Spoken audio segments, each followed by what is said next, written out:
Hello, good evening and welcome. It assures me I'm live and as ever, I completely trust it. Sarcasm much. Hello, people. We've got a whole chat room full of people. Let me go and see who we've got. Good. Hello, Paul. Hello, Debbie. Hello, Johnny. Deb. And Debbie and Graham. And who else we got? I'm trying to read as I go. Mike. We got Mike? Me. Oh, yes, you're here. I'm not likely to forget that, am I? Hope all are well. Oh, Graham, we are all right at the moment. Hope you are well too. We were discussing Devon Water and Cricket St Thomas the other night. But you weren't with us. How's your week gone? Because I know you were out 3 days. You said you had more work to do than normal. Not on. You've got plenty of chocolate. Excellent, Graham. That's all that matters.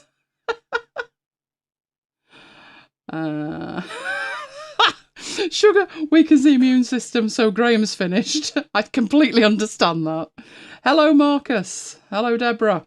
Oh, we've got a full collection of Debs.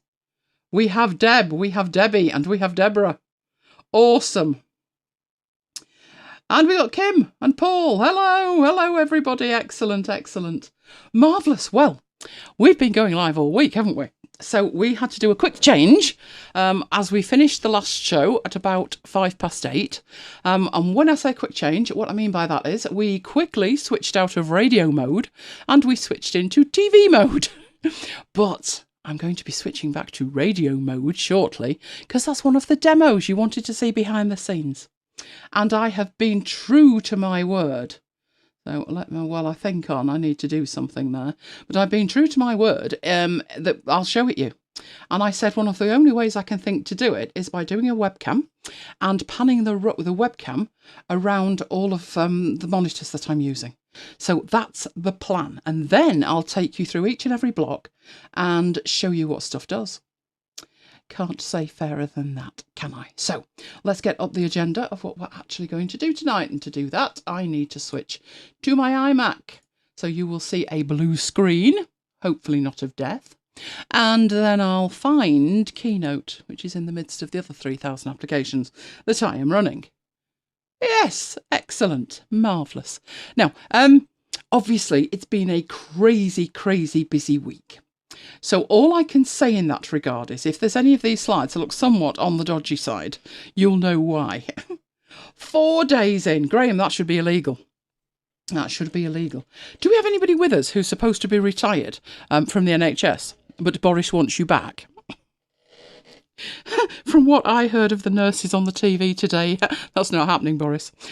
You're on your own, mate. You're going to have to wander around with a bedpan. Which is a sight I'd pay to see. Anyway, the world might be going crazy, but we're going to have a good night. Take your mind off it all. And this is what we've got, or at least this is some of what we've got, I think. Right, so we have the week at MacBites headquarters. You can imagine that's been a busy one. We've got, by request, selective mail notifications. In fact, I'm going to key that up. Hello, Renee. Good to see you. I'm going to key that up with Mike and take mails live. Oh, we like to live dangerously. Then we've got the behind the scenes at MacBites FM. So how does all of the magic pull together so we can have a complete radio show, including phoning? All from a desktop computer. It's amazing what you can do these days. Then I've got some freebies. I've got some unusual freebies because I've found them from companies who are providing nice freebies to keep us entertained in these strange times. Then Mike is doing visualising geographic data. Something he assures me he did a long time ago. But we're revisiting it because he's got some cracking data to show you. And I always say to him, he gets concerned that it's all creative people and they're not going to be interested in Excel. I know different. I know you are interested in Excel. But Mike concerns himself with it. And I say to him, if the data is interesting, then even if they're not interested in how to make the data work, then at least there's something nice to look at that's interesting. And obviously the geographic data at the moment, you can imagine it's incredibly interesting. So it's going to be a very good session. That. Hello, Charles. Good to have you with us again. And then I'm going to be talking to you about what I do during the day, which is video conferencing a lot of the time, online training. And there is a system, you doubtless have heard of it. If you have, let me know in the chat. Have you heard of it? Do you use it? It's a very well-known conferencing platform called Zoom. And I thought I'd take you through using it because it's completely free. You do not have to use it for business. You could use it to keep in touch with family and friends. So it's a really good time to have a look at it, I think. So that's what I'm doing then. And then we have an unboxing. I might be doing the unboxing, or Mike might be doing the unboxing. We haven't decided yet. But that's the plan. So first of all, for your enjoyment, make sure that you have clicked the button in the lower right-hand corner just under the video that puts you into HD mode. So we broadcast live in 720p HD. Make sure that you have that red flash on it. You may have if you've joined us before, but sometimes YouTube has its moments. If you enjoy something as we go along, give us a thumbs up. Really makes a difference with YouTube. And thank you in advance. We've already got 2 likes. Thank you very much. Much appreciated. So, what have we been up to? I would say it's been a quiet week, but clearly not. Sunday was an important day. Sunday was the last day that we ventured out before lockdown. So once we got back Sunday afternoon, that was it. Not been out since. Apart from to walk the dog, which doesn't count because you were more than probably about 50 yards away from the nearest dog walker, I would have thought, because everyone else is the same. Oh, there's a person. I'm going nowhere near them. So it was lockdown on Sunday night. Now, by Monday, we weren't stir crazy quite that soon, but we had a plan. And our plan was, if we were in lockdown and you were in lockdown, let's have some fun with it. So we started a new audio series on MacBites FM, which is marooned at MacBites headquarters. So we went live for the first time on Monday night, had an absolute ball. An absolute ball. It's basically just a chat. You're in the chat with us, we're chatting, we're replying to you, and we talk about all sorts. It could be the tech stuff, it could be all sorts. But that is what we do, and we have an absolute ball with it. Which took us on to Tuesday. This will come as news to everybody. We've kept it under wraps while it all settled down. But Tuesday, hugely important day. Oh yes. That is our hallway. You'll see the network cables on the left-hand side going up the stairs. Tuesday, not all of that equipment's mine. You'll see the Velop, that's mine. The Hitron router, which is the black one under the cable, is mine. And then there is another one with a white light going round it. See that? That is new. We had the Virgin Man in. Now, why do we have the Virgin Man in? Virgin are ISP. And we were getting speeds of about 350 we pay for, 350 meg. But I found something. I found Virgin were offering 1 terabyte broadband. I was excited. So he came and put it in, and that's what he's doing there. That's his stuff in the middle there. So hugely important day. I was in the hall with him, but don't worry, I had a mask on. He looked terrified. But we did say we had some surgical masks, so I put one on. And I said, it's for your protection, not mine. I work from home. I've not seen anybody in weeks. So that's what we did. So our 1 terabyte broadband. On the same day, disaster struck. Problems at Virgin Media, and that happened. Now, for reference, where are we in the midst of that? We are... this is red, but we're there. Graham's down here. Jonathan's up there with us. And who else we got in the UK? Where's everybody else in the UK? Carl's in Blackpool, so he's sort of up there a bit. But yeah, that wasn't good, was it? No, it was all out. But fear not. It's still in the process of settling down, but there you go, Graham. Similar to you at work, I would say. And I've always wanted, normally we're about 90% faster than the rest of the UK. But look at that. We're now 99%, faster than 99% of the UK. So I was quite happy with that. Excellently happy with that. So much improved. Much improved. Oh, Carl, good that you're back with us. We won't mention the football season. Let's just say there's some very good jokes flying around, but I think they should give it to you anyway. I think it would be criminal not to. Oh, and Renee's in self-quarantine for 3 weeks. I think we'll be in here for the foreseeable. As everybody knows who's been with us on Marooned at MacBites headquarters, which was what we did on Tuesday night. We did another one. I don't actually have to go out until the 18th of October. So I'm quite happy. I don't mind. Whatever happens, whatever. Doesn't matter. Now, it was that night that by this stage, we're all marooned wherever we are. And I always have a joke with everybody that we don't have a TV and there's only rubbish on anyway. But given the fact that something needed to give, didn't it? We need to entertain ourselves. I thought, all right then, I'll do what everybody says and I'll have a look what's on the TV. And what was on the TV was terrifying. G-spotting. Don't think about it too much. Apparently, there's a scientific analogy, sexology. Okay, so moving swiftly along. I did indeed give that one a miss.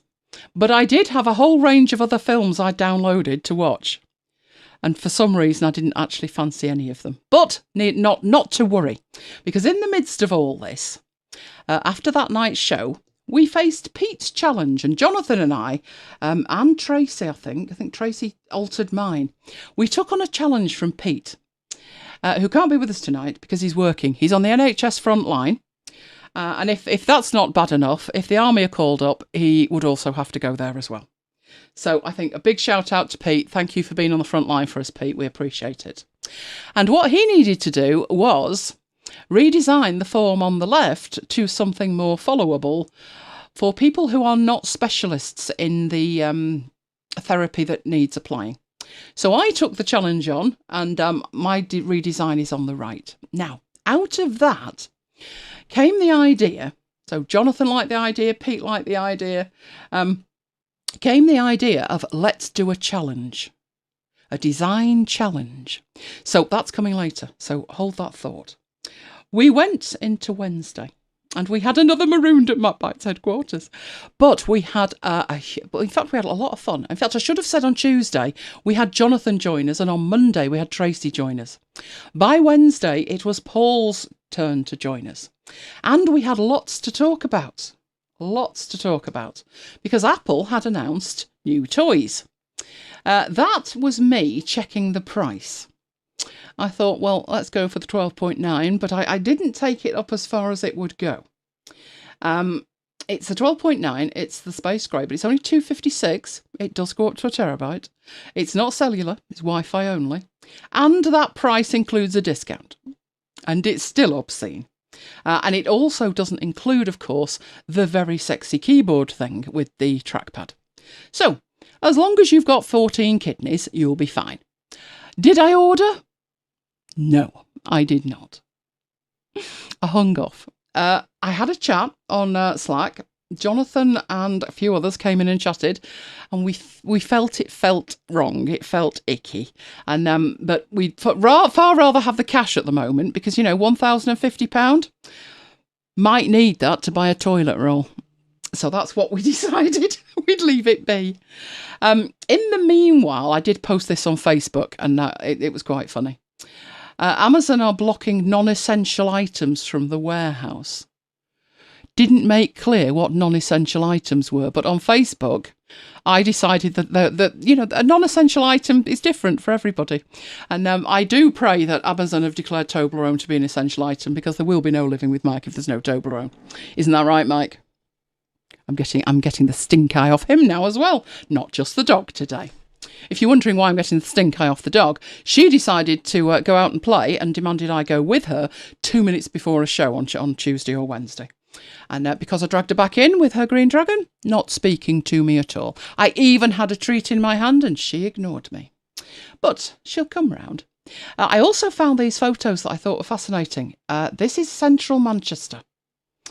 This is about 5 o'clock on Wednesday. Now, normally about 5 o'clock on Wednesday, that would be absolutely heaving. It actually looks like it's closed, but it's not. Certain stores were closed. Apple store is obviously closed. The Disney store was closed. The rest of them had been open all day. Only problem was not a soul in sight. It's like Armageddon. It's like one of these weird films, isn't it? Although there are a couple of people at the back there, but the one in the middle there, that's just a painting. It's a mural. So, yeah, scary. I don't think it was even that empty.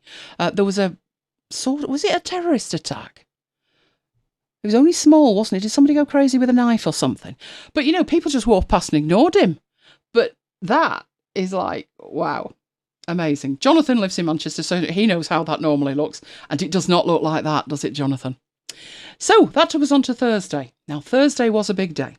As if Tuesday wasn't big enough because we'd revamped the entire internet. On Thursday, we decided to completely redo MacBites FM. And that's one of the demos. I'm going to show you what we did in the rebuild. It wasn't the website that we did. It was actually the server architecture in the background that makes it all run. So I will be showing you that and what it took to completely redo it. Then we were on to Friday. Now, if you were a MacBiter, if you have heard of MacBites, you may well have heard me and my shopping with Elaine. And I always have challenges, so we say, shopping. I don't like shopping. Full stop. Mike does it. It's safest that way. I nearly came to blows with a checkout assistant once who questioned how many tins of peas I was buying. They weren't even for me, they were tins of peas for my mother, which was obviously like a red rag to a bull for me, but Mike managed to get me out the door before there was any physicality involved. But my shopping didn't go well. That was what I was getting from Asda all the time. But not to be outdone, I thought to myself, how bad can this be? All I'm looking for is like some loaves or something, but I'm gluten-free. Never fear. Amazon sell everything, don't they? Indeed they do. They sell gluten-free pure grain bread. £31.41. Now, before you panic, that's not for one loaf. It's for 3. So that would make a loaf in the country at the moment about £10.50. Oh my God. What's that in dollars, Mike? 40 quid, $40. About $40 for 3 loaves of bread. Yeah, so I didn't order any. But, because that price is like, really? Seriously? But never fear. I thought, right, okay, I can't get any bread. What I need to do is find some gluten-free pasta. And I fared much better with the gluten-free pasta. It was only £2.47. But take a closer look. £17.99 to have it delivered. Guess who didn't get any pasta either? So I think Mike and I will be eating the toilet rolls at this rate.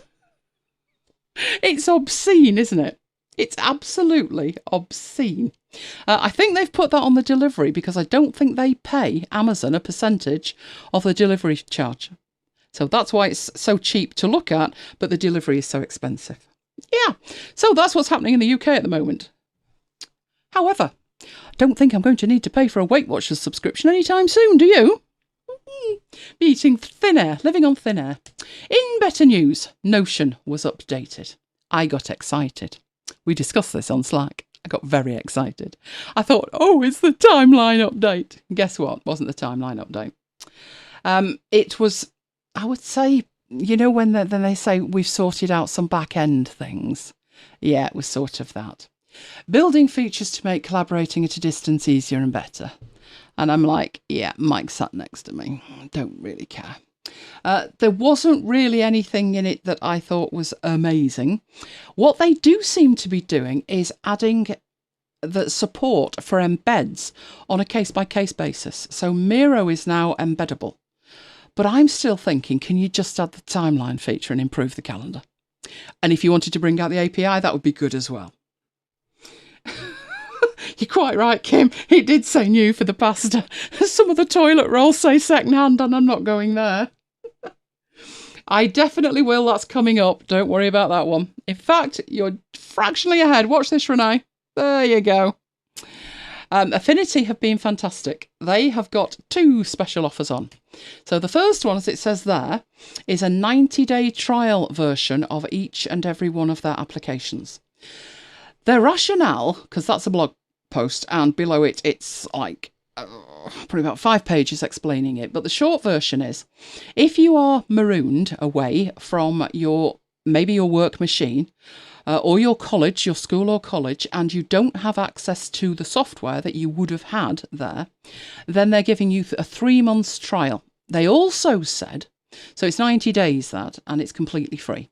Now that includes, if you've already taken the trial before, they've reset it. So it's 90 days for everybody. But they've also said that it will be a rolling thing. They will keep reviewing it. And if this thing rumbles on for longer, they'll think about what to do about that. The other thing they've done is, if you want to purchase it, they are giving you 50% off. In fact, I went to have a look and it was fractionally more than 50%. Now, quite a few of us in Slack have already got the applications. And I've bought them on iOS, I've bought them on Mac, and I've bought them on Windows. But Photo and Designer, I bought through the Mac App Store. Whereas Publisher, I bought direct from them and then bought through the App Store. So I decided what would be a good idea to do is to buy it again and show support for them for Photo and Designer. So I'm going to go direct to them, and that offer is on at the moment, but again, it's going to be reviewed on a rolling basis. The offer is on until the 24th of April, so you don't even have to do it quickly. But if you want to show support for them, then absolutely, it's 50% off now. That is the most I have ever seen that reduced by. Sometimes they reduce it by 40%, sometimes 20%. But that is actually, today, cheaper than the beta, the special beta price that they did. So today is the lowest price I have ever seen those. So if you are missing any of the apps, today is a good day to go and show your support for Affinity. Right. First bit of the night, which is selective mail notifications. So what's the problem? We all have mail notifications, but I get mails all day, every day. It's not unusual for me to get about 500 mails a day. I don't want notifications for them all, but I also don't want to have no notifications. There are a handful, and it really is just a handful of notifications that I consider important enough that I would like to see. And how I used to do that, and how many of us used to do it, was an application called Boxcar. And Boxcar ran on my iPhone, and because of that, it hooked into my Apple Watch. And what it would do is give me notifications only for mails that I have specifically told it I want notifications for, and it will ignore the rest. The problem was Boxcar died a sad death many, many months ago, but it was still working for me. So because it was still working for me, I'm thinking to myself, it's not broken, leave it alone. Leave it alone. But its demise came and it died. And I wasn't getting any notifications at all. So I might as well delete it now. That is not coming back to life anytime soon. So I contemplated my options, one of which was to turn on all my notifications. Couldn't live with it. The second one was to find another service that did exactly what Boxcar did. And I did find one, but they were all subscription based. So it may only have been sort of £12 to £15 a year, but you know what we're like. £12 to £15 times the number of subscriptions you have, and it's going to cost you a fortune. So I decided not to go that route either. I actually looked at the problem and thought, what is it you're trying to do? And I thought, well, there's 3 email addresses or 3 people, 3 things I want notifications for, and that's it. The rest of them can wait until I go in and look at them. There's only the 3.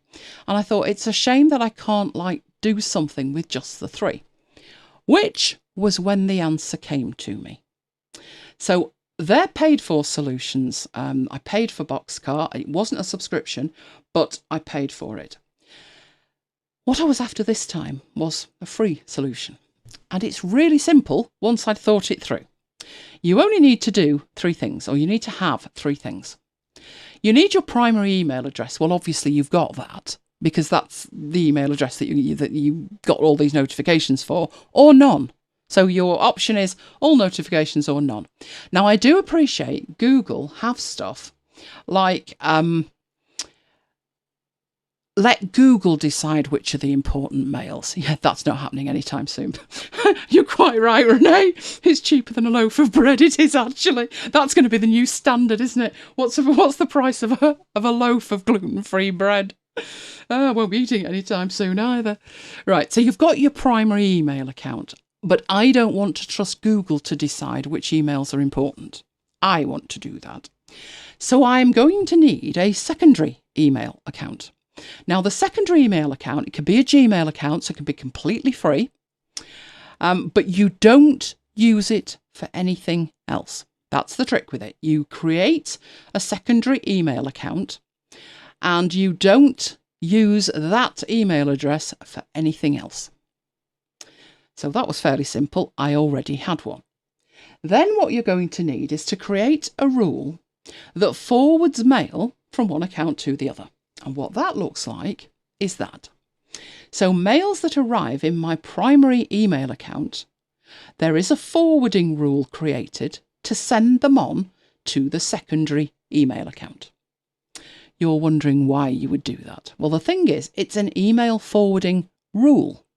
So the rule has in it which specific emails to forward on. It does not forward all of them on. You could do that if you wanted, and that way the secondary email account would be a complete backup of every piece of content in your primary one, but that's not the purpose of what I wanted. What I wanted was only to send on the mails I wanted notifications for. So all the mails from Mike, and my other two were actually a beta program that I was on for Scrivener, and I wanted to know all about those, because the thing was, when they pinged you and said there's a beta program, you had to get in straight away or all the places had gone. So I wanted notifications of that. And the only other thing I wanted notifications of was from our church, because they have me check their newsletter. And that needs to be done ASAP. So I would like a notification for that. But to me, that's it. Those three things and I'm sorted. So I created a mail forwarding rule that had a condition in it which said if the mail is from Mike, or if it's from Scrivener, or if it's from our parishes, then send a copy of it onto the secondary email account. Now, basically, that's exactly what Boxcar did. All I'm doing is taking it in-house, and I'm not sending the header of the mail to an external service. I'm sending the full contents of the mail to my secondary email account. The next thing you do is then really simple. You turn off notifications on the primary account and you turn notifications on the secondary account. And the only mails that will appear in the secondary mail account are the ones that you have forwarded by that rule to the secondary account. I've done this and it's working amazingly well. On my iPhone, I've set it up in such a way that I have the Gmail client, and in the Gmail client I have two different Gmail accounts. My primary one, which is my enterprise hosted Gmail. It's my email address, but it's hosted on Google. And the second one is a free Gmail account. I add both of them to the Gmail app. I turn off notifications for the primary account, turn them on for the secondary, and I'm good. The knock-on effect of doing that on the phone is I have enabled Gmail notifications on my watch and I get a notification on my watch. It's fabulous. So let's have a look what that would look like on the desktop. Oh, it's in a good mood tonight. Excellent. So I have my mail account, which is in MailPlane. Good grief, I've got notifications here already. Let me get that lot out of the way and I'll leave one mail. So this is my mail client. And you can see there's somebody live right now on my channel. Huh, that would be me. Right, so this at the moment, I only have one account in here. If we go in and have a look at that, in my accounts, I have one, which is my primary email. That's it. What I would need to do to get selective notifications on here is add my secondary email account. So I will add my secondary email account. There it is. Now I need to go sort it. So I need the email address and I need to name the account. So I may actually call that notifications, because that's what it is. And to make them, is that red? Lipstick. Crying out loud. Just want red. Right, so I need to go get my email address and password, etc. So I'm just going to do that on the other screen. she said. Now that that's there. Right, let me go sort that out. Where did that disappear to? That's interesting. Okay, right. What I'm going to do is I'm just going to flick over to the poster for 1 second while I go find my password and setup. I've got a sneaking suspicion that's going to open somewhere else. Right, let's switch back to my Mac and I will be with you in 1 second. Right, I am just going to get the password and put that in and the email. Come on, don't do that. Now the search isn't working on 1Password. That's not good, is it? Come on. I have never had that happen. 1Password has just died on me, Mike. Totally died on me. Oh, come on. I know the feeling. Our training course I did yesterday. Oh, yeah, spell it right, woman. Right, come on, search. Search 1Password. I don't believe it. 1Password's not working. Why not? What's happened to it, Mike? It's going to be a terrible demo if I can't do that. My passwords are about 80 characters long. Trust me, I am not wanting to get this from anywhere else. Why would 1Password die on me? Let me have a look, see if there's any extra windows. No, there's not. 1Password's dead. Is this happening for anybody else? Is it a synchronization problem or something? Okay, I am going to have to put this in manually then if it's going to not play ball. This isn't a great thing for you to be looking at while I'm doing that, is it? Okay, I need to get my stuff in there. I'll have to get it off the iPad. Crying out loud. Of all the nights. Let me give it one more go. 3rd time lucky. No, don't do that. It's got bank account details on it. Oh, it's working. Hang on. It's working! See, 3rd time lucky. Fabulous. Right, let me get my Gmail accounts up. There we go. So it happens to the best of us, doesn't it? Okay, now, which account are you? There we go. There's Google. There's my hideously long password. And I'm just going to put in my email address. Might as well do it on there. I think you're going to see what it is anyway.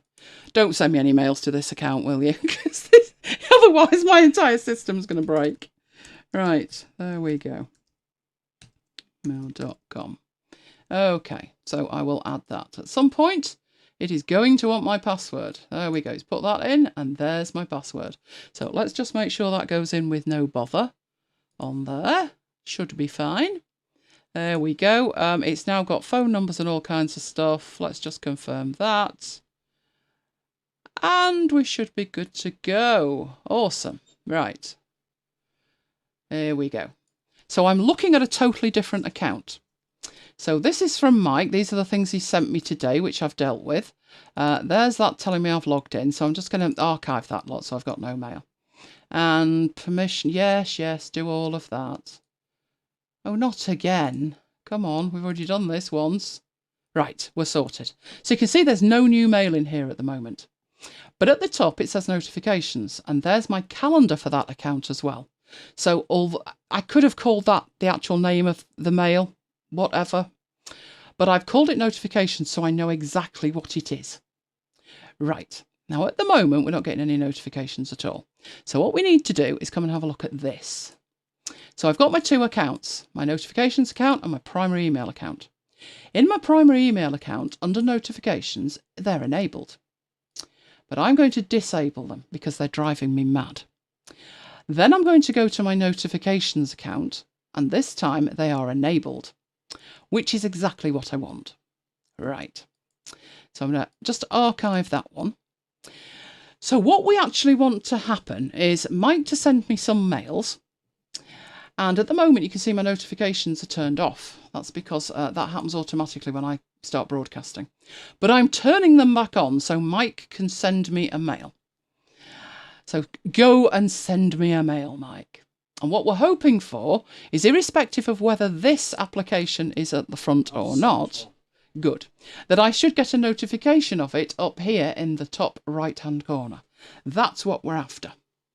So we just need to have a think about it. Now, I should also get a notification on my watch as well. My watch has just buzzed and told me there's a notification. And it also tells me it's got no body text. So just so you can see that I do get a notification, I am going to show you my watch. And there is my watch. Let's get that in so you can see it. Untap it, and there's the notification from Mike. It's upside down, but there is a notification from Mike on my watch. Why that did not display on here, I don't know. Could be because I've got muzzle running, even though I've disabled the notifications. But you saw it on my watch, so it's actually working. And then all I do on a fairly regular basis is come in here and just archive the stuff off. And I've got everything I need. So it's actually really simple to do. I was showing you setting it up in here, but on your iPhone or iPad, if you want your notifications on those devices rather than a desktop, you just go into the mail client and do exactly the same thing. Add the secondary account and then turn off notifications on the primary account and turn them on the secondary account. It's so simple, I don't know why I didn't do it years ago. But I clearly didn't, because I had something that worked. And now I don't have something that works. So there we go. So I'm going to close that. I'm going to lose 1Password. 1Password's never failed before. It just failed this time. Typical. Right, and let's head into here. Ooh, exciting. So was that useful for everybody? Is that something you may think about? Because I get far too much spam to be bothered about notifications all the time. Right, next thing we're going to have a look at. Oh, the desk. How's the desk looking? I think we can do it. I'm just going to fold that laptop down a bit. Right, behind the scenes at MacBites FM. Many of you may know, we have had a radio station since June last year. It's where we put our audio content. So we have previous shows on loop. And we've got Marooned at MacBites headquarters going live every day at 7 o'clock. They can also go on replay. So basically, if it's audio content, we will put it out on MacBites FM. But we took it a step further. We didn't just want to provide a one-way thing while we're all under house arrest. We wanted it to be bi-directional, so we got Skype involved in the situation. And we used Skype, which is obviously free, to provide the phone-in element of it. And the whole thing, for a live radio broadcast, is held together by the fabulous Audio Hijack. Now, obviously, there's a lot more to it than that, but those are the main applications. And what I thought I'd do is show you how all of that hangs together. So I said I would set up my desktop. Have you heard the fans on that, Mike? Was it that one I had? I think it was. I said I'd set up my desktop so you could see what I saw at broadcast time, and then I would take you through it all. So, Mike, if you could just enable the chat on FM, so I've got a box to see, I will go do it. Right. Okay. So I've got the page. What I'm going to do with that is bring it on here so you can see it. So I've got that bit there. So that's what FM looks like at the point of broadcast. And I could press the button and you would actually be listening to it live. We also have them available on demand under here. And we have a feed if you want to put it in your podcatcher. But normally, if we're actually broadcasting live on MacBites FM, there is a chat window and it's sort of there. So there would be a chat window there, which Mike is enabling as we speak. So once he's given me the nod, it's there. I'll refresh the page and you can see it. And so I would have on my screen the chat so I can see the chat, obviously. Are we there yet, Mike? Right. So I'll refresh it and there's the chat from earlier. There we go. That's the chat. So I would tend to squish that up a bit and have the chat over there. Now, do bear in mind for this demonstration, for demonstration purposes, that you're not seeing at all, are you, Mike? Why didn't you tell me? I'm not sharing my iMac. I'm showing the desktop. That's not helpful. There we go. So that's what I have set up. I have the chat over on the left-hand side of my screen. Do bear in mind, at the moment, this is incredibly tiny. I don't broadcast my iMac at full quality or you'd need a magnifying glass to see it. So normally I do have a little bit more space than I've got right now. But that's what that looks like. Now, I also have a whole range of other applications to make the magic work. So if you can imagine at the moment, I'm demonstrating broadcasting to a radio station, but I'm broadcasting to YouTube. So I've got all of that stuff running as well. So I'm trying to get that stuff out of the way. So I think I'll minimise that for the moment. That'll just whiz across the screen.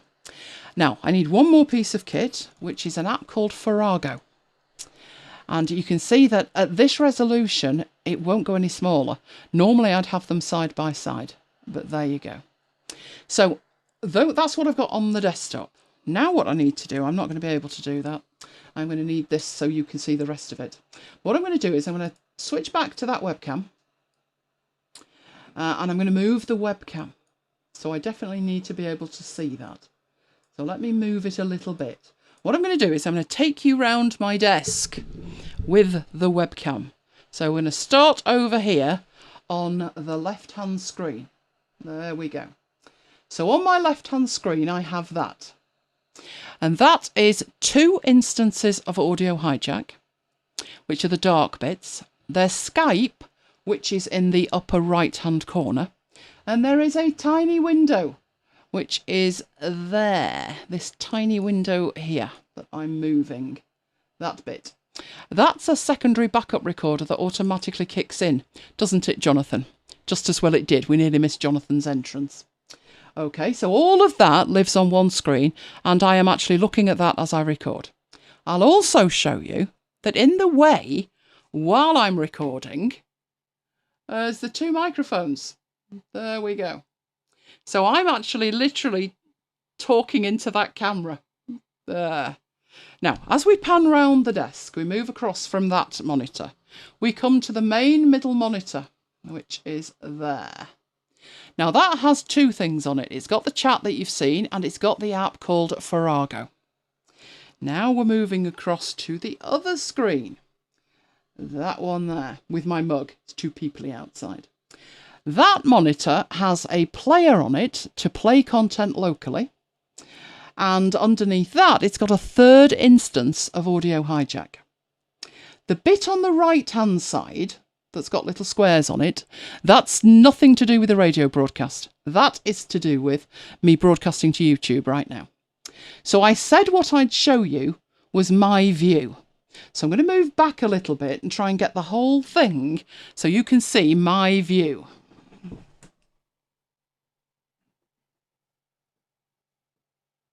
That's about it. That's as good as I can get it. So you can see everything. Right, what I'm going to do now is switch back. Let's get that on the desk. The computer that you can see on the desk, this is a MacBook Air, but that's actually nothing to do with the radio. I wouldn't have that if I was on the radio, wouldn't need it.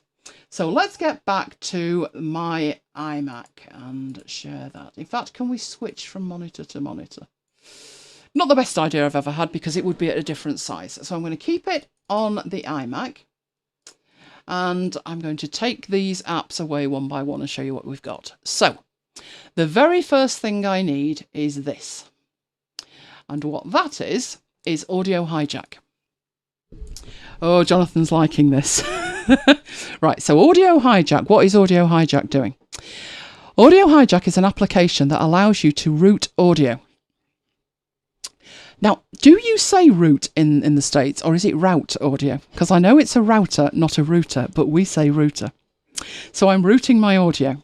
So I have 3 audio inputs. There's my main microphone, there's Mike's microphone, and there is a backup microphone for me. So you can see at the moment that Mike is muted. In fact, he's not making much noise at all at the moment, are you, Mike? Do you want to clap or cough or something? Oh, actually, you better not cough. No, we might have to lock you up if you coughed. Not the best idea to cough, is it? How large is my desk? My desk is 6'6" wide and 4 foot from front to back. I did have a smaller desk. It didn't end well. The desk I've got is the same desk, but what I did do was have it altered. So it's got acoustic fabric on the top and it was much, much bigger. And that enabled me for the first time to put 3 monitors on it. There's no way I could have got 3 monitors on the other one. So it's very big. Mike, could you put the link to my tech setup from my blog in there and they can see a photograph? There's also a before and after photograph of why I had the desk altered.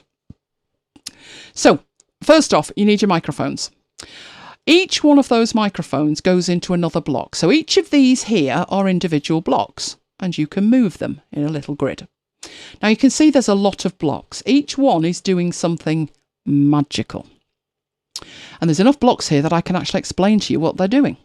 So each one, we have columns and rows, but you could actually have a blank bit if you needed to. But I've got 3 different microphones that I'm juggling all the time. So I have them lined up together, and then each one of those makes a recording. So a recorder block, and a recorder block. Then I have these meters that tell me if I'm too hot or not.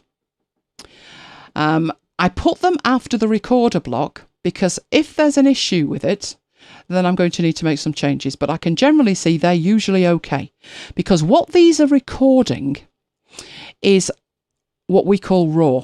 So if I go to it, you can see it's an after hours, but it's called raw, meaning there's no processing on it at all. So these are just meters, these 3, telling me that. And then I come on and I've got my AU Dynamics processor. And what my AU Dynamics processor does is change the audio slightly. The idea with it, in terms of changing it, is you want to try and lower any noise that you have on there. You're trying to get rid of any noise. So the AU Dynamics does that. The other thing that does that, and I've lost access to the chat mic, so if any questions are imminent, let me know. The AU Dynamics, the AU Low Pass, the Denoise and the Graphic Equalizer, all 4 of them together, work together to change the tone of the audio and get rid of any background hum. Now, it's definitely working, and the way I can prove that to you is if we look at the middle row of content, that's Mike's microphone. Now, obviously, we're in the same room. And because we're in the same room, no matter how good your microphone is, you can see by the orange bounces here between the blocks, there and there, so all 3 of those orange bouncy bars, it's picking me up. It's not picking me up to the level that my own microphone is picking me up, obviously, because I'm sat like 3 inches from it. But it is picking me up. So imagine that Mike was speaking and I was speaking. You'd have a little bit of me on his track and a little bit of him on my track. But for the fact that the AU Dynamics, the AU Low Pass, the Denoise and the Graphic Equalizer, if you look at the bouncy bits between each one, they are flatline. That's because Mike's not speaking. So when it hits the AU Dynamics, it wipes me out, which is exactly what we want. And my 4, so those 4 there, would wipe Mike out. And this is my backup microphone, and it would wipe those out as well. So that's what the magic bits, all of those in the middle, are for. So when we discussed microphones the other day, and we were talking about the Blue Yeti, and it was hot, it picked everything up. If you plug your Blue Yeti into your computer and you have Audio Hijack set properly, you too could have it flatlining between when you don't want it to pick up stuff like I do. So it's just a matter of configuring it correctly. Now, the next blocks are the volume blocks, and they're just set to 100. Now, sometimes the Mac goes mad with itself, doesn't it, Mike? Drives the pair of us mad. You'll have somebody at the other end saying to you, "Can't hear you," or "It's too loud." Now, if it's too loud, now it can't be. I can prove to you it can't be too loud, because I have an app set up here, which is Sound Source. This is a fabulous app. In fact, cheating. I'll show you now. It can't be too loud. Because it's as loud as it will go. What I do with my input is set it to 100%, but you can see it's not at 100%. Well, I didn't move it. Skype automatically moves it. It's a pain in the backside. So I make sure that that's at 100%. If this is at 100% and my volume here is at 100%, then that's the loudest I'll possibly get it. So people shouldn't be telling me I'm too loud. What I can do if I'm not loud enough for whatever reason, and if that happened, it would be at their end. So I'm going through their system and they've made a mistake and they're saying they can't hear me. Then what I can do is go into overdrive, literally.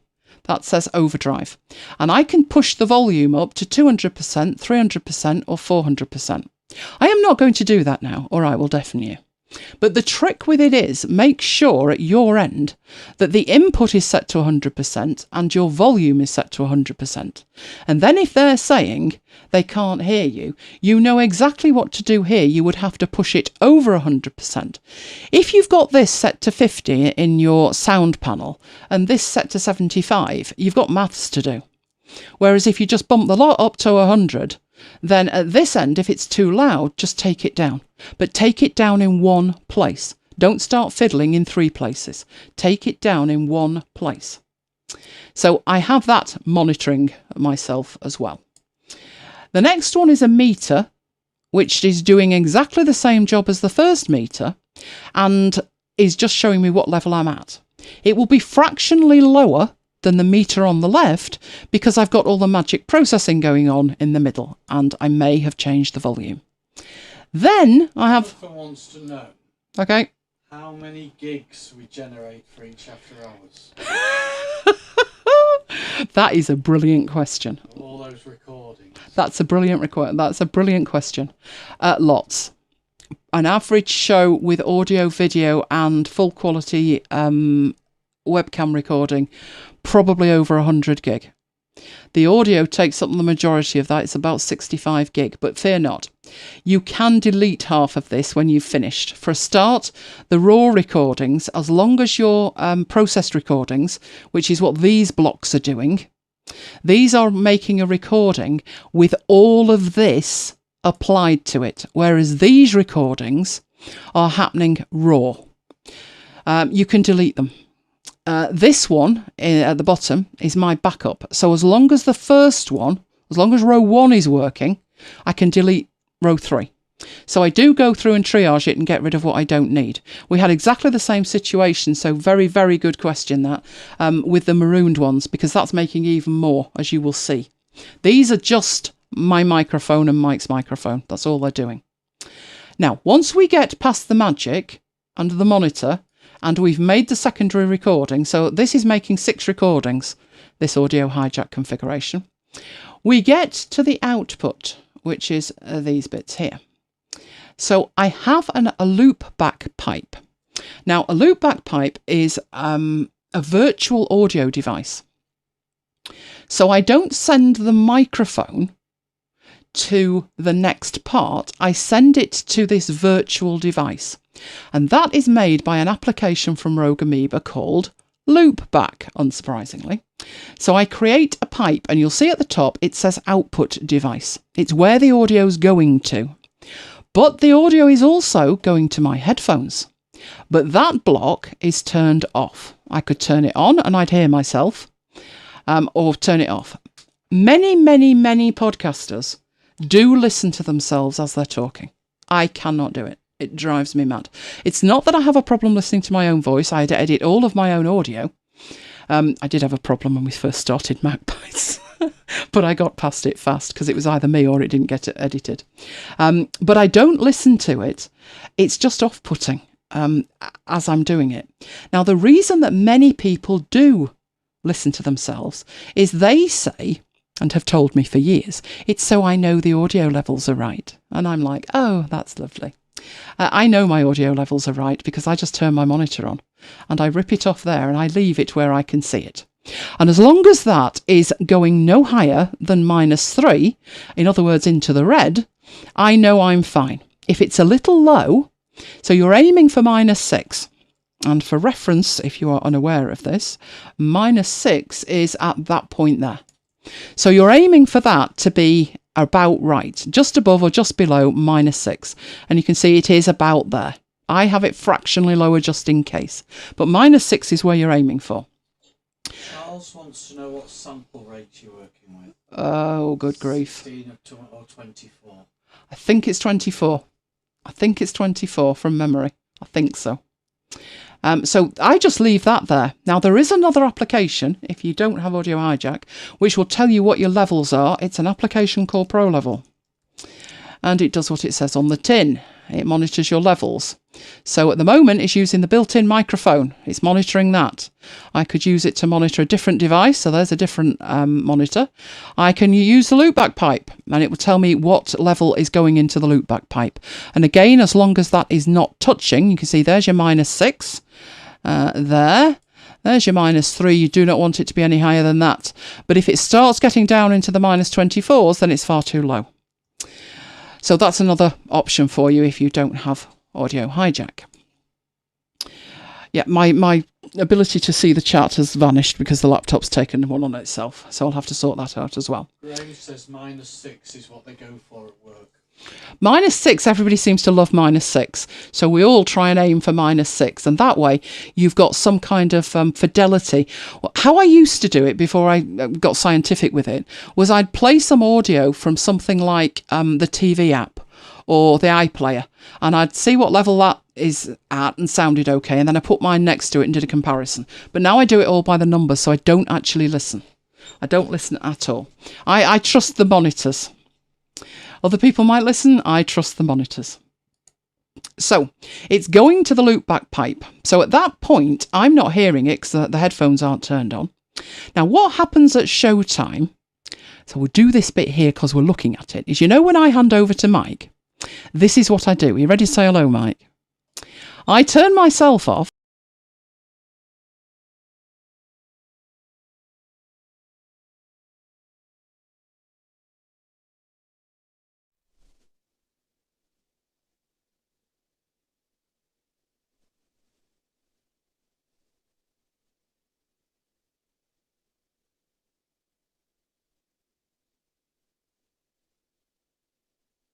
Right, I'm back now. But that's what I do. I turn myself off, turn Mike's audio on, and we carry on. Right, so that's the first bit. All of that effort just to get the microphone. So my audio output's now in the loopback pipe. So I'm going to put that back where it lives on the other screen. The next thing that was on the other screen is Skype. So there's my Skype. Here we go. Peter, Paul, Jonathan, Simon, Tracy, Mike, you're all in there. There we go. All I do with Skype is exactly what you would do with Skype. Wait for a call to come in, or I would make a call. Simple as that. So we'll leave Skype there because we can. The magic bit that happens automatically is this little app, which is called Call Recorder from Ecamm. And that opens automatically. It does one thing, and it does it well. It makes a backup recording. In fact, it makes a recording of every call that comes in or out of Skype.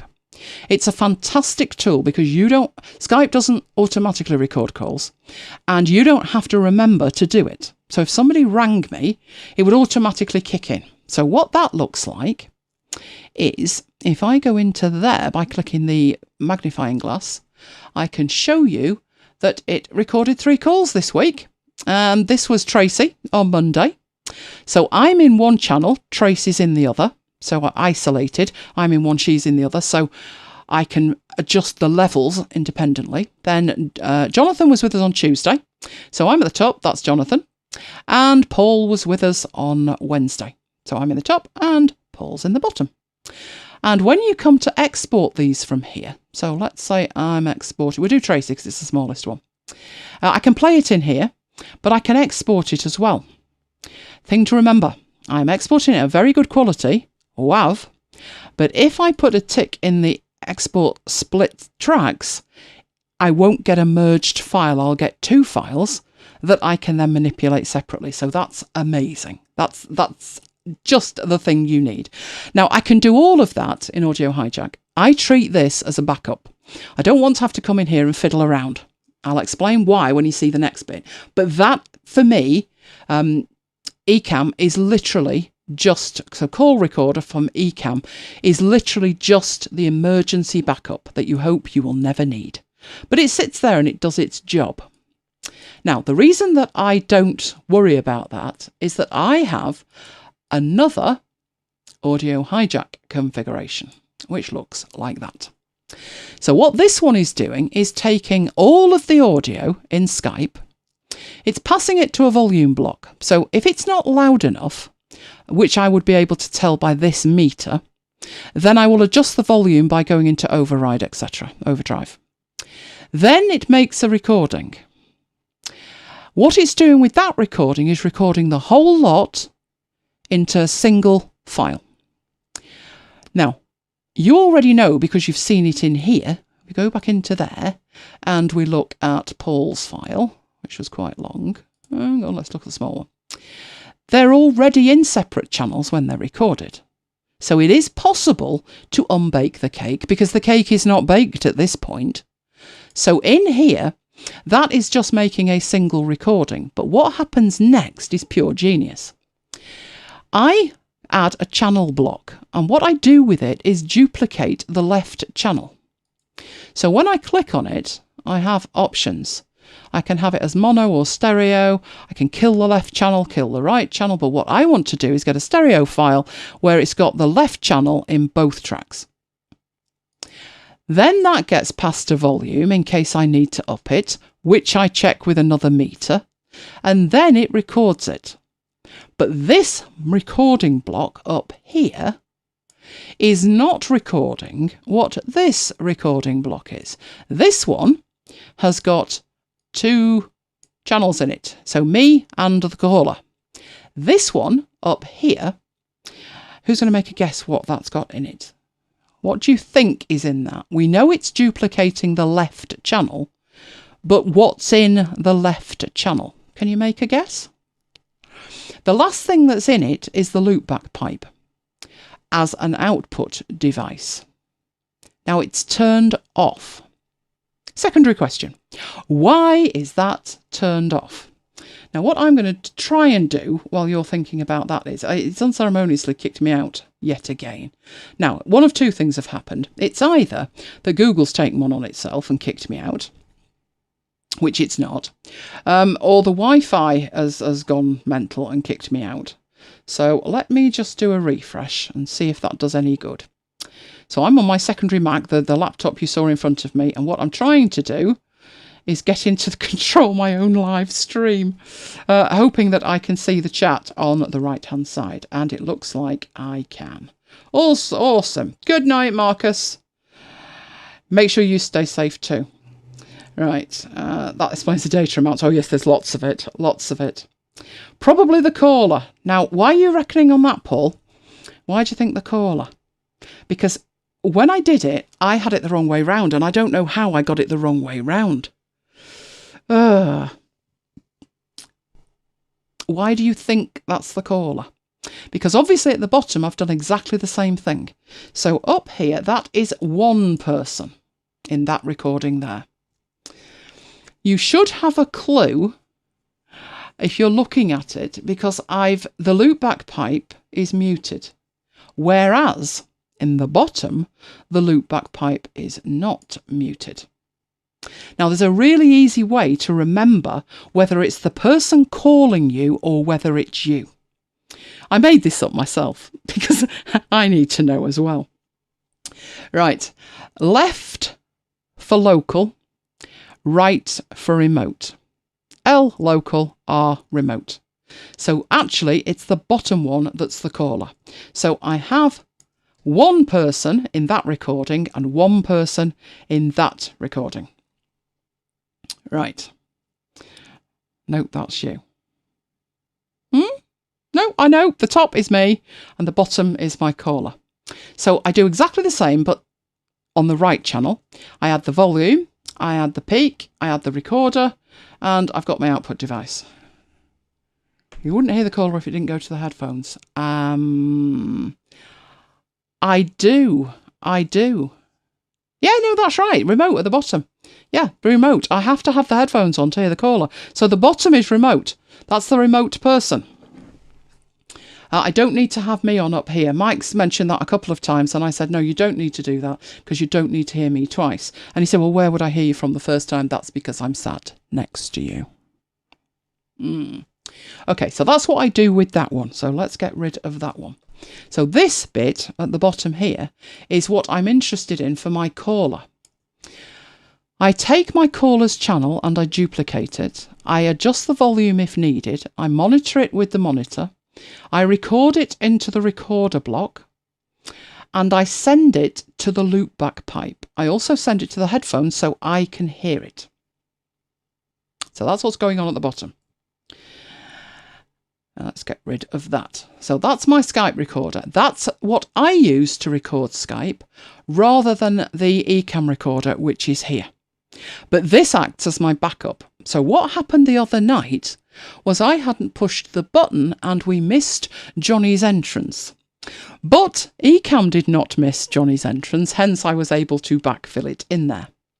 Right, so I leave the recorder on the other screen out of the way. And I have Skype on the left-hand screen out of the way. So the next thing I do is my chat here. So you can see it's got my name in there. I can put messages at the bottom and I can see what you guys are saying to me during the live show. So that is just purely chat. Nothing else to see there, just chat. Now this thing here,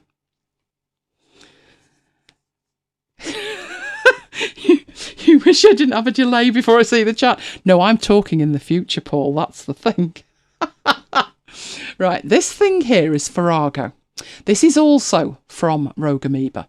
So the three applications that I've talked about so far, Audio Hijack, Loopback and Farrago, all come from the same company, Rogue Amoeba. They are experts in audio. Right, so what does this one do? Well, what it gives you, it's a soundboard basically. It allows you to create, so if we go to Brooklands, up there, you'll see I've got all of these things here that we can play. So I've got shows that go on Brooklands. That was Mike's interview, one of them, and the news was another one. So I have a board set up to play Brooklands audio. I have some MacBites ones that we use quite a bit. I have the ones we used for Marooned. So I've got the opening show titles, the credits. I've got all kinds of other things. So today we did a drum roll short. There's drum roll short. That's how I do it. They ship a sample set with you with all kinds of bells and whistles in, literally. Foghorn screams and stuff. So that's a default. Siri's got his own. You can follow him. And there's a Siri sketch in there. And we had some for WWDC, which was messages for Carrie and Graham and Jane and Johnny. That's how we do it. So the marooned ones were the ones that I was actually using. Now, to make that work, obviously, if I just played that now, it would happen locally, but you wouldn't hear it. That's one of the issues. You wouldn't hear it. For you to hear it, I've got to capture the audio from this application and pipe it somewhere so you can actually hear it. But to actually play it, all I need to do is just double click and that will actually play that clip. So just like a radio station, really. In the meanwhile, on the third screen, I have two things. One thing is a player. This is just VLC, which, you know, it's a bit like iTunes. It just plays audio, plays video. And I can have files keyed up locally to play. So when we've left the chat, when we've finished a marooned at MacBites headquarters, I can either cut out and go back to the radio station playing on the server, or I can play something in VLC and it will pipe that through to you. So I always have VLC open with something MacBites-ish in it. Then I have the third, and you'll be glad to hear, final. There we go. Audio hijack setting. Now, what this does, you can see some of these look similar, don't they? I have a range of input devices on the left-hand side. You'll see that that one is the loopback pipe. And you may think, oh, that's the same as in the other one. But it's not. Have a quick look. In this one, the loopback pipe is an output device. But in this one, it's the input device. So the Skype collection and the microphone collection are both sending the output to the loopback pipe. There. And if that was turned on, which it could be, it would collect my voice, it would collect Skype, and it would collect Farrago. Well, no, it wouldn't actually collect Farrago. That would be elsewhere. But it would collect those two. And guess what? Makes a recording of them. I know we've got excessive recordings, but trust me, we're not losing anything here. I've also got the volume, then I've got the meter to monitor it, and then I've got, yes, another recording, because this recording is a raw recording, as it tells you down there. Loopback pipe, raw. This one is the loopback pipe, not raw. So processed if it needs to be. But if you actually look at this, there's no difference. So this recording and this recording are at the moment identical. They would change only if the volume required here was changed. So if that lot was changed, then the recordings over there would be different than these. But unless they're changed, they wouldn't be. In which case, the raw ones, or the other ones, one set would be deleted. So you do have to, at the end of this, make sure you delete it. However, moving along. Let me go up and down here with what we've got. So that's the loopback pipe. It's my microphone and it's the Skype output. If I want to play something from VLC, then I just need to turn it on. And then whatever's playing in VLC would be played through. I have another application block for Farrago, so that's turned on all the time. And then I have applications at the bottom. It just happens to be Safari. It could be Spotify, it could be anything. Any application that you want to capture the audio from and send it out to the radio station is there.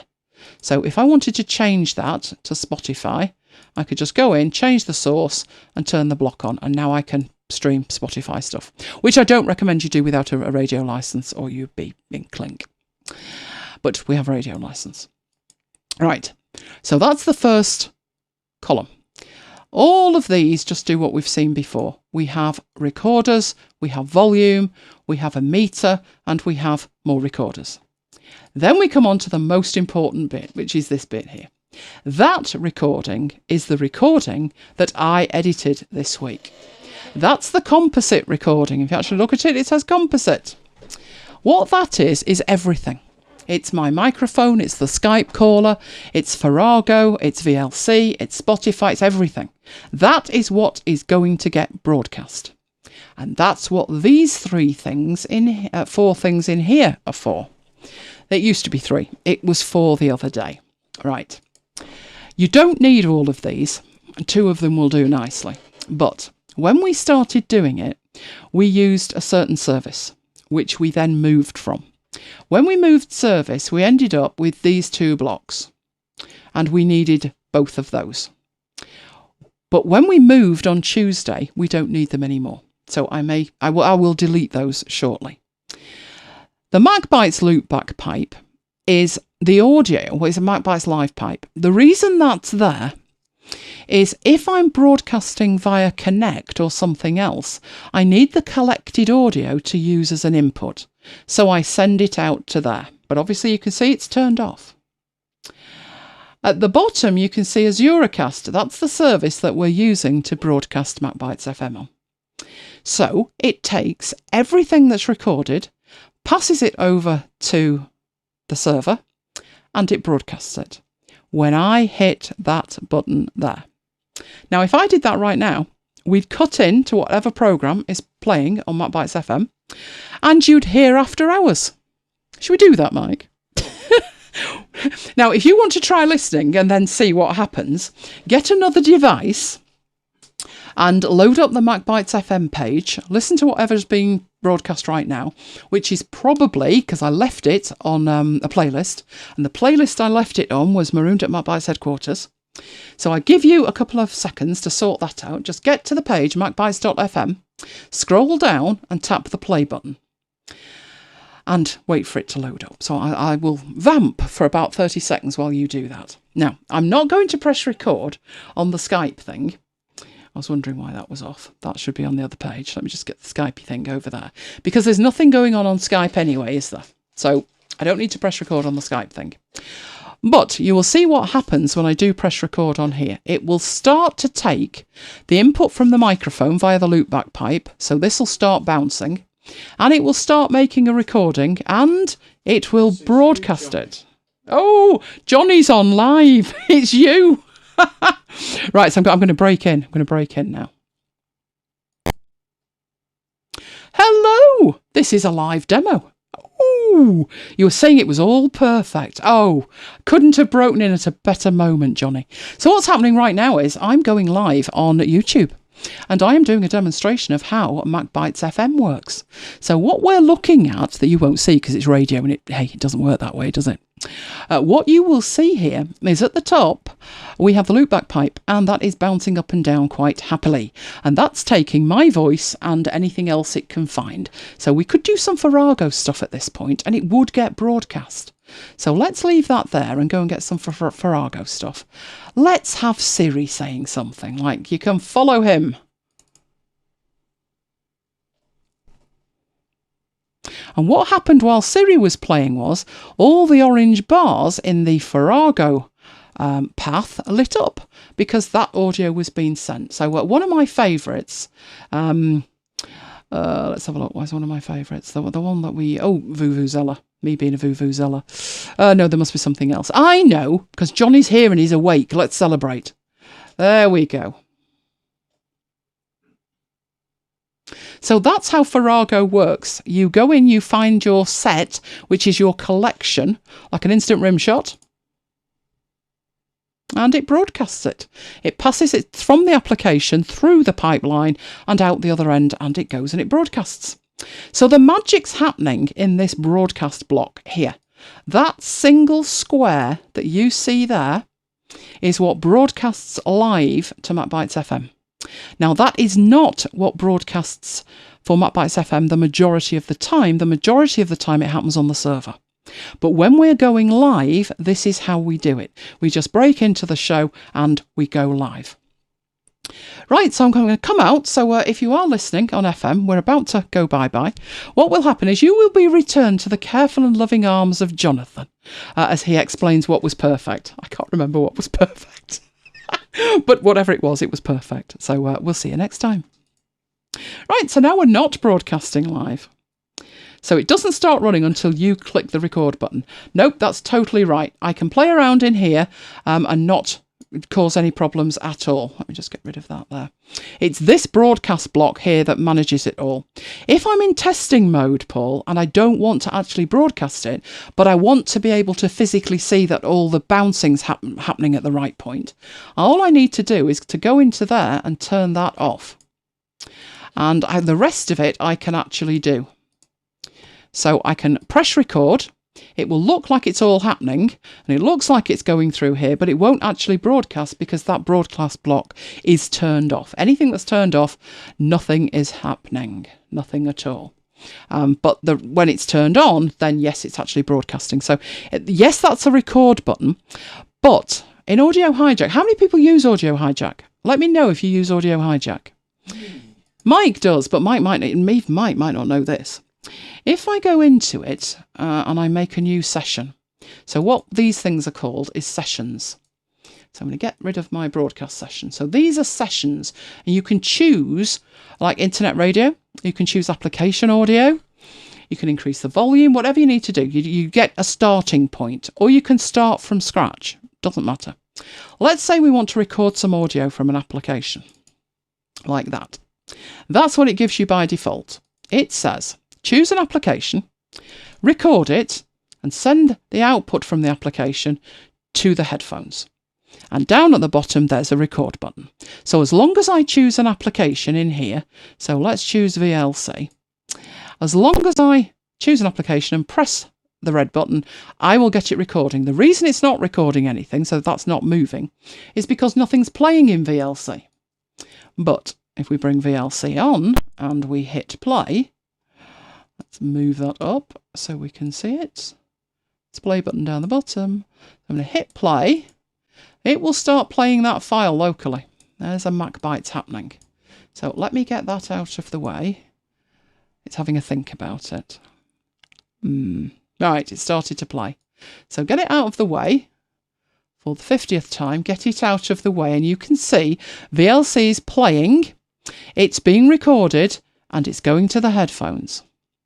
If I don't want to hear that, so if I want to make a recording from VLC, or Spotify, not that I'm saying that's a legal idea, but I don't want to hear it, all I need to do is to turn off the headphone block. Now it's recording, but I'm not hearing it. Now, what if I wanted not to have it recording? Then you might think, well, there's no point having that. But you can actually do that. So if I Command and K, you saw the recorder block stopped. And now my button's white. So when you say stop the session, a session doesn't have to be recorded. If there's a recorder block and it's turned on, the button is a record button. But if there is no recorder block, if it's just used for routing, then it will just say start the session and it's white instead of red. But the second you turn the recorder on, Command and K, it goes red, indicating it's actually recording. Right, let's look at that question. So, I don't, but I've looked at it and didn't really understand it well. This has been very helpful. Good, good. It's an amazing application. It's only really limited by what you want to do with it or what you need to do with it. Good evening, Tracy. Oh, I didn't do my Spanish the other night. I told you to remind me. Oh, yeah. I'm going to do it now in case I forget. It's my sole phrase in Spanish, which is hasta mañana, which I believe means until tomorrow. And I only know that because it's an ABBA song. But hey, it's valid. You know what I'm like with languages. Not to the best unless it's a computer language. That's me. No, Audio Hijack is amazing. The trick with it is, what do you want to do with it? If you can define on a piece of paper with a pen what you're trying to achieve, you'll probably find a way to do it.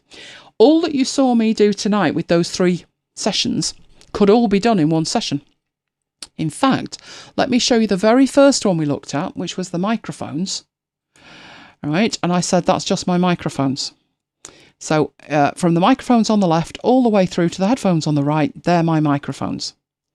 But look what we've got all the way across on the right. This bit here, there is a scroll bar there. When I share presentations, sometimes there's videos in them, isn't there? And when I press play, you hear the video audio. Any audio that's on that video, you hear it. How on earth do you hear it? And the answer's that. I capture Keynote, I send the audio to the loopback pipe, and you hear it.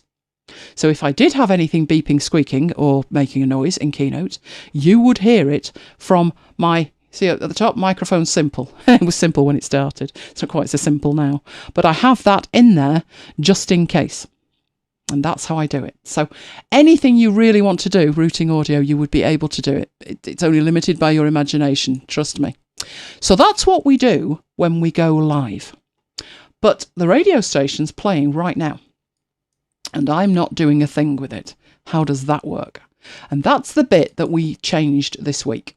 That's the bit we changed. So what happens, let's get this across here. I'm sure I had it somewhere. Possibly not in there because that's Vivaldi. So I must have had it open in Firefox. Heaven knows which page in Firefox. Was it this one? I had all sorts open. Let me bring it back. I hope it is in here, Mike, because if it's not, I have no idea how to get back to it. It certainly wasn't the Facebook one, I don't think. But then you never know. That only leaves me one more window, so it's got to be that one. And it is! Awesome! Awesome sauce. Right, let me get to the... it wants me to log in again. Oh, no.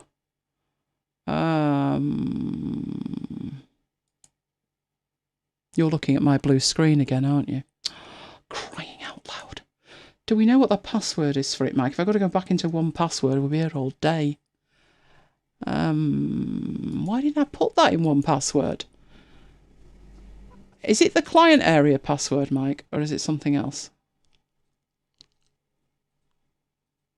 No, it's the... Did I make it or did they give it to me? Was it the original one that I needed to deal with? Yeah. Right, okay. That means I know what it is. That's why I didn't put it into one password. Right, I can't show you that bit because it's got all the passwords exposed, which is ludicrous. Ludicrous. But what I can show you is like the music files. I could show you that. So this is what we do at this end.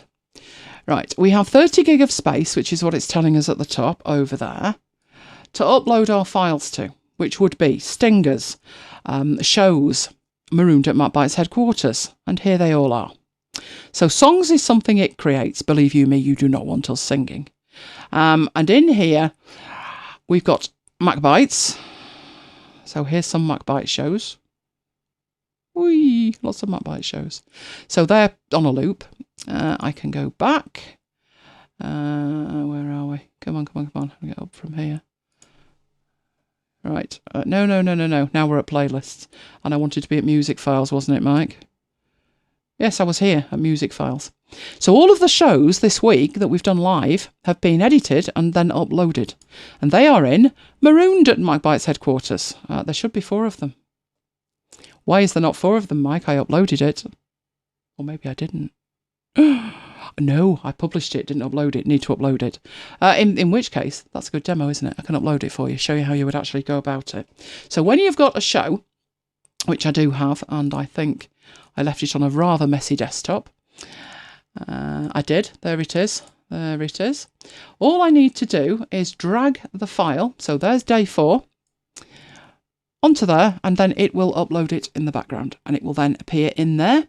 And then what I would need to do is add it to a playlist. So once it's uploaded, I'll add it to an existing playlist. Now the playlists are what manages what you hear. So we have a default playlist, which we haven't actually added anything to. But we have created a MacBites 10 playlist. 17.2 hours of MacBites. And we've got the Marooned at MacBites headquarters playlist. Now at the moment there are 3 shows on there at 3.9 hours. Can't we talk? But we go back to the music files, which aren't exactly music files, and go to Marooned at. And is it actually finished? Oh, tell me, did it do it? Or do I actually need to stay on the page? There's a good thing, Mike. I think I might actually need to stay on the page for that to work. If I do, no, I don't want you to do that. Don't play the thing. I want you to upload it. You know, like upload, where it says select? That's what I want you to do. Just upload it. Right, now it's carrying on. So I will stay on that page and let it finish its job. But once that's uploaded, what you then do is you would put a tick in what you want to add to a playlist, and you would open the playlist that you want it to add to, which would be Marooned, and then you save it. And then that will automatically play at the times that you've set it to play. So what you're looking at here is the control panel of what runs at MacBites FM. So I would upload the files that I want it to play, I would create playlists for them, and then I would schedule when I want the playlist to actually play. But you've also seen that you can just jump in and stop the broadcast. Now, what the broadcast is called is an auto DJ. It's just playing by itself. I won't say playing with itself, playing by itself. But I can take control of that, and it will carry on in the background. So you won't hear it, but it will be as if it's carried on playing. And when I come out of the live broadcast, it will pick it up again, exactly where it was, plus the broadcast time. So if I broke in and the show was 10 minutes into itself of a 60-minute show, and I talked for 30 minutes, it would come back in at the 40-minute mark of the show that was playing when I broke in. That's the default behaviour. That's what happens. So once this is uploaded, I will add it to that playlist, which I'm doing from the music files area. But then I'll show you the actual playlist in the playlist area, and hopefully day 4 will have been added to it. Nobody rang in on day 4. We're going to have to start conscriptions, you know, Mike. Do you also use Fission? I do. Not greatly, to be honest. Most of my recordings are in AIFF or WAV format for quality, and Fission is great for editing M4As. I have used it, I do own it, and I do use it, but mainly for editing M4As. If I ever do a pre-edit, which is where I have a recording and I just want to top and tail it, now you might wonder why I would top and tail it. Why wouldn't I just take it into Hindenburg? Well, some of these files are 2 gig apiece, as you know. And I don't want the entire file. Maybe I only need half of it. I would do a pre-edit. And how I do a pre-edit, Hindenburg doesn't edit the underlying files. It's a non-destructive editor. So the full length, of a file would still be there even if I only needed half of it. So I edit it with a destructive editor. I do what's called a pre-edit. And a pre-edit means I can actually make the file smaller. I'm not losing quality. I'm only topping and tailing it. And I use for that Amadeus Pro, which I love for that. Fission could do it, but it's not very precise, and two, it would need to convert it. So I use Amadeus. Now you can see we've added day 4, but it's not in a playlist yet. It's empty, so it won't play at the moment. But if I put a tick in the box and I choose playlist, marooned, and save it, it should now be showing that it's in the playlist. And from here, I can get to the playlist one of two ways. I can either click on that link there, or I can click on playlists and go the long way. So the short way is to click on that and it shows you the content of the playlist. The long way is to go to playlists, and that will show you your playlists, and then click edit and it will open it up and it will tell you, it actually doesn't tell you what's in it, does it? This is when it's scheduled and stuff. But you can see your playlist that way. So 2 ways to do that. And that's what runs it. That's what's running it right now. The rest of what's in here, the profile's rather strange. It's got my profile information on it. If I was to show it you, I'd have to show it you in a video, because the passwords for everything are listed on the right hand side, which is fabulously convenient once you've logged in, but terrible for demos. You were looking at the bundle from Rogue Amoeba. I'd say go for it. All of their apps are absolutely exceptional. The support is also absolutely exceptional. I've done beta programs for them. I've pinged them back with problems and they fixed it sort of within a couple of hours. So if you've got any need for audio, I would highly recommend them. They are amazing applications. Couldn't do what we do without it. We've actually used Audio Hijack since day 1 of the podcast. Audio Hijack was the first Mac application I bought. So I have a very soft spot for it. In fact, at the time I was so new to a Mac, I didn't have my email on there. So I went across to my PC to buy it. And when I went to my PC, I got a message as I clicked buy and it said, "You do realise this only runs on a Mac." Because it knew I was on Windows. I'm like, yes, but my email, that only runs on Windows. So it was the first application I bought. I think that was version 1. I think we're now on version 3. So you get very good value for it as well, because they tend to be quite generous in the length of time that a particular version is the latest version. Version 3 has been out for quite a while. It replaced Audio Hijack Pro and Audio Hijack. There used to be 2 different versions. If you've ever seen the previous version, this version looks nothing like it. They completely rebuilt the thing from the bottom up. And Farrago as well. Is Farrago in the bundle? Farrago is, I bought it straight away. They sent me a beta invitation and I went along and I looked and it said, it's for podcasters. And I looked and I thought, well, we don't really podcast that way. At the time, we weren't doing particularly lives. But I thought, you know what? I trust them. I'm going to support them. And I bought it. And then, of course, we started doing lives. And how handy is that? So it's very good. The only application I found that could do that job wasn't a Mac application.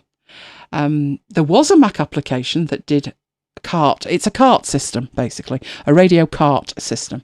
And the cart thing that I'm talking about is years ago in radio stations, you used to have a physical cart, and in it there were cartridges like Super 8 cartridges. And you used to push them into a player and then press play, and they were the jingles. If you've ever listened to, particularly Radio 2, Ken Bruce absolutely slays me in the mornings. He does his Popmaster quiz, and he's forever putting the wrong thing in and pressing the wrong button. And literally years ago, they used to be in physical carts, and they were carried around from studio to studio, depending on where that DJ was. That's what that application is replacing. It used to be, there was only one other. Cannot remember what it was called. I wish I could, but I cannot remember what it was called. It was from the people who did Wiretap Anywhere, and they were called Ambrosia. The problem with Ambrosia software was it was activated, which meant you were limited to one machine. So if I have to suddenly go onto another machine, I've got licensing issues. Rogue Amoeba don't do that. It's licensed to you. You can install it where you like, as many times as you like. So it includes Fission, Farrago, Loopback and Audio Hijack. With those, Paul, you'd be able to do anything. I would recommend it, even if if you're not broadcasting and you've got no need for the kind of complexity that you've seen here tonight, I would still do it because it will help you get the best out of your microphone. The recording that you end up with, you saw how flatline Mike's microphone was in the middle of it all. You'd be able to do that. So basically you can take a more inexpensive microphone and make it sound like a really expensive one, because all of the magic that's happening in the microphone, you're replicating in the application. And that was what we did when we went on the road, and we took cheap microphones with us because we were thinking, I'm not taking a microphone that cost me £700. So I'm going to take this cheap one that was like £12.50, and it sounded exactly the same because we ran it through exactly the same processes. So I would say do it even if you've got a tiny, tiny need for it. The TV show shows carts. Don't think I've ever seen that one. Name rings a bell. I actually saw it firsthand. There you see. Graham's used carts. I knew you would, Graham. Graham was our nighttime announcer for The Hitman and Her. I will never forget that, Graham. You had my perfect job while I was sat here writing essays. I saw it for real, a cart system, at Piccadilly Radio, which is in Manchester. I think it's now Key 103, isn't it? But back in the day, I was a kid. It was 1982. And obviously I was a girl, still am a girl. And there was a competition on. It was World Cup year, and I was football crazy. And there was a competition, and the prize was a signed shirt signed by the England captain. Oh, I wanted it. So every day there was a question, and you had to answer the question, put it on a postcard and send it in. And I thought, well, I never win. I really wanted this shirt. And on the morning, they were going to announce the winner at 8 o'clock. I think it used to be about 8:05. The phone rang in the house, and my mum answered it, and she said, yes, who wants to speak to her? And I thought, oh my God, what have I done? You don't get a call at 7:30 in the morning and it'd be good news. And it was Piccadilly 103 telling me, actually it was 11:52 at the time. It was a local radio station telling me that I'd won the shirt. I was so excited. So what they were doing was letting me know, because they were going to ring me live on air at 8:05. I should have left for school at that stage, but I didn't. And tell me that I'd won, and could I please sound excited? So fair enough, 8:05 came, phone rang. There's me. Hello. This is Piccadilly. You've just won the show. Oh, thank you very much. I was so excited. And I said, can I say hi to my mum? My dad was seething. But a lot of the boys were seething because a girl had won. But yeah, I won it. And my dad took me down to go and pick it up. And we went down to the radio station and got a tour of the place. And there was the cart. And I was fascinated. Oh, I loved audio kind of stuff. So I was fascinated. Oh, it's amazing when I think back to how big that place was and what it took to run a radio station. Not so many years later, we're doing it from our office. Where's that shirt now? It's behind me, Kim. It is behind me in a cupboard, and it's wrapped up in like a plastic thing, keep it clean. It was Kevin Keegan, who was the England captain at the time, but he was actually injured, wasn't he? And Robbo was about to take over as captain, Brian Robson. But I still have that shirt, I do. And there's another funny story about a shirt. At another thing entirely. Remind me on a marooned, Kim, and I'll tell you the story of my second football shirt. Stolen off the back of a football player. That one was good. Right, so we've seen what it takes to go live like marooned. You can see there what happens when you're doing it automatically. So basically what's happening with all of these things over here, I create a streaming account and I add that information, and it just broadcasts and we just leave it to it. So that's what MacBites FM looks like. You can see that up there. It's MacBites FM. And Mike has Brooklands 196 that he looks after, and it looks exactly the same as that. But we have literally just moved to these servers. The new part of it is the interface, Azure. And I didn't like the old system. I just said, Mike, make it work. But this one's much better. So I'm doing more of the MacBite stuff now, giving Mike some breathing space to do the Brooklyn stuff. Right, getting the sound levels correct, understanding how and what I still solid on would be a good course. Oh, right, okay, well, I'll sort out that Blue Yeti one. There was quite a bit in there. Maybe we can repurpose some of that to understand how to set it all up. Oh, you just hit the buttons. Graham, you undersell yourself. I remember you showed us a photograph of you on a camera. Weren't you sat on a camera? Because Mike wanted to be a cameraman. When he was at school, that was his dream job. And there was this photo of you doing it. Oh, seething much. Right, let me see what's next. Oh, we were there, weren't we? Oh, we're going into the freebies. And then it's your turn, Mike, so you might want to get keyed up. Right, good freebie from Audible.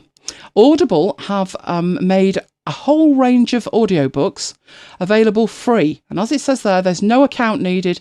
You literally just go to stories.audible.com and there's a whole range of them. And what they've done is they're doing it for people who are homeschooling and stuff like that. I put that on Facebook and it got really positive feedback. So it seems something that people are really keen on. I'm guessing some of the books that are included, because I had a look at them, they're not all for children. There was a lot of classic books there as well. I would suggest they could maybe go up to A-level. But if you're interested in classics, one of the ones that I really love is Wuthering Heights, and that's there. But there's other ones as well, as you can see, Scarlet Letter, and quite a few others. So go have a look and support Audible, as they're supporting the rest of us. There's also, of course, our Creative Market, which we look at most weeks.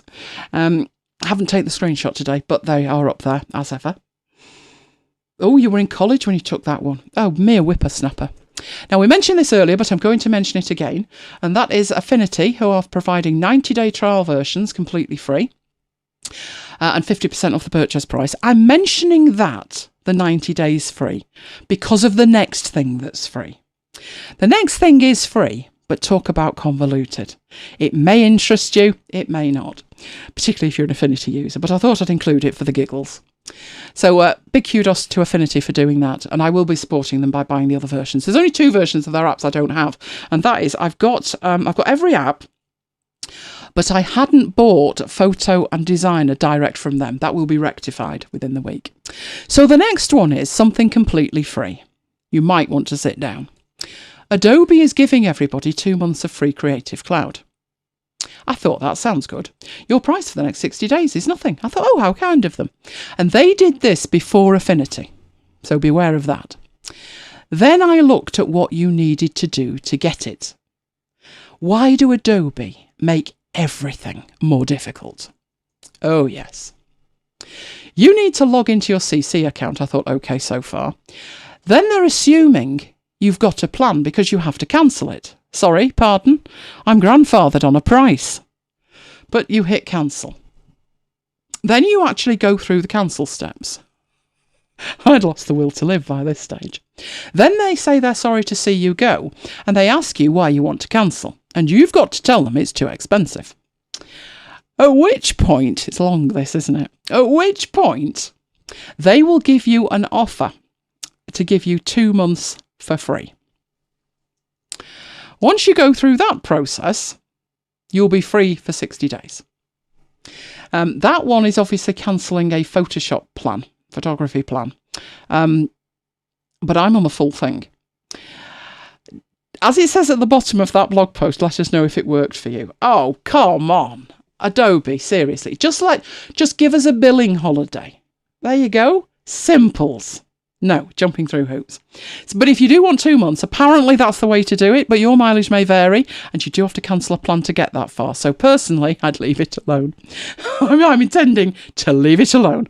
But I do think Adobe could step up and give us at least 60 days for free. That would be very nice. Anyway, I'm going to hand over to Mike, who's got the most amazing data to share with you, geographically. So, I'm going to do my usual. And I need to pull everything back, some radio stations set up at the moment, to make sure that you can see Mike's screen. So we're going over to Mike's screen. I've got audio hijack on your screen. Now I haven't. So they can see your screen. Next thing to do, of course, is to get the audio right. And that's always a black art, isn't it? But let's see. Mary had a little lamb. Its fleece was white as snow. Right. They're not hearing you at the moment. I'm just testing you, but I think that sounds reasonable. So I'm handing over to Mike. Mary had a little lamb. Its fleece was white as snow. Often to let me know if it's okay. Right, how does that sound? That sounds okay. Right. 30 seconds. Vam, vam, vam, vam, vam. Right. I'm going to. Let's assume it's okay. I'm sure we'll get told if it's too low, too high. Okay. Good levels. Thank you, Paul. Right. What has been in the news this week and last week and the week before? That's a real tough one, given it's been one story. That's the clue is in the name of the file, which is at the top of the screen. Oh, hang on, I can't see that. It says COVID-19. That is a big clue. Right, this is real data. This is data that I got off a website the other day. And it's the total number of cases, the total number of deaths, and the total number of people who have recovered. Because, as somebody said, we never get to hear about those people who've recovered. This is live data. I could do a refresh on it. What I actually did is I pulled this in using data from web, and then I tidied it up using Power Query just to hide the bits that I didn't need. Actually, what I'll do is I'll show you what I did. So if I go to Query and I go to Edit, we've done this before, but no harm in a refresh. These are the steps that take it from here to here. So this is basically the source data. This is what Excel looks at when it's looking at the web page. Then what it does is it pulls this data in and it analyzes it, and it's changed some of the columns data types. If I go back to the previous step, initially all the columns it's treating as text, but it very quickly realizes that most of those columns are actually numeric. So it's changed the types. You can see that it's changed the type. They're all ABC, which is text, and then it changes them to a lot of them to numeric. Then I removed a number of columns that I didn't want to put into the spreadsheet. And then I removed the bottom row. Now, if you're wondering why I removed the bottom row, when I looked at the data, it actually had a total row, and I didn't want to include that because I'm going to build some kind of visual from this.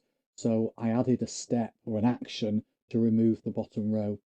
And then finally, I replaced all those nulls, which was what was in the table of data in Excel, with zeros. So that's just a quick recap on Power Query, which is something we have covered in the past. But what do I actually want to do with this data? It is, Paul, it's very similar to what Power BI does. And in fact, Power BI was built from the Power Query editor. They brought Power Query in first, and then they've built this totally separate application, nothing to do with Excel, called Power BI, but it uses the same engine, the same editor. But what I actually want to do is I want to present this data in a visual way, and I'm going to do it using the mapping tool. So I go to Insert, and over here is 3D Map. So Insert 3D Map, Open 3D Maps is what we do. Used to be called Power Map, now called 3D Map. So this is still Excel.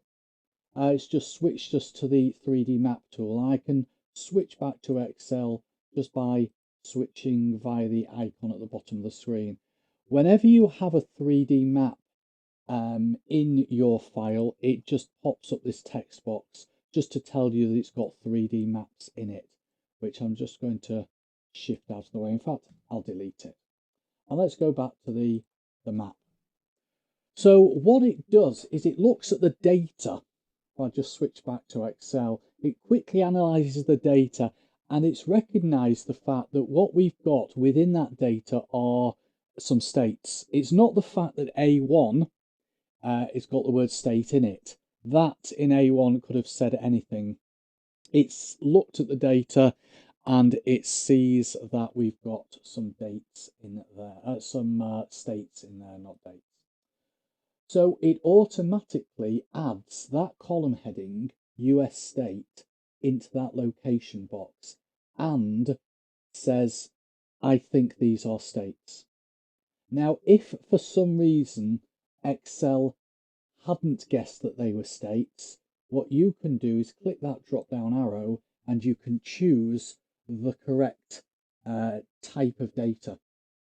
99% of the time it will recognize what that data is, but the reason I've clicked that drop down is also to show you what type of data it can work with. So it can work with countries, it can work with regions, it can work with cities, it can work with states.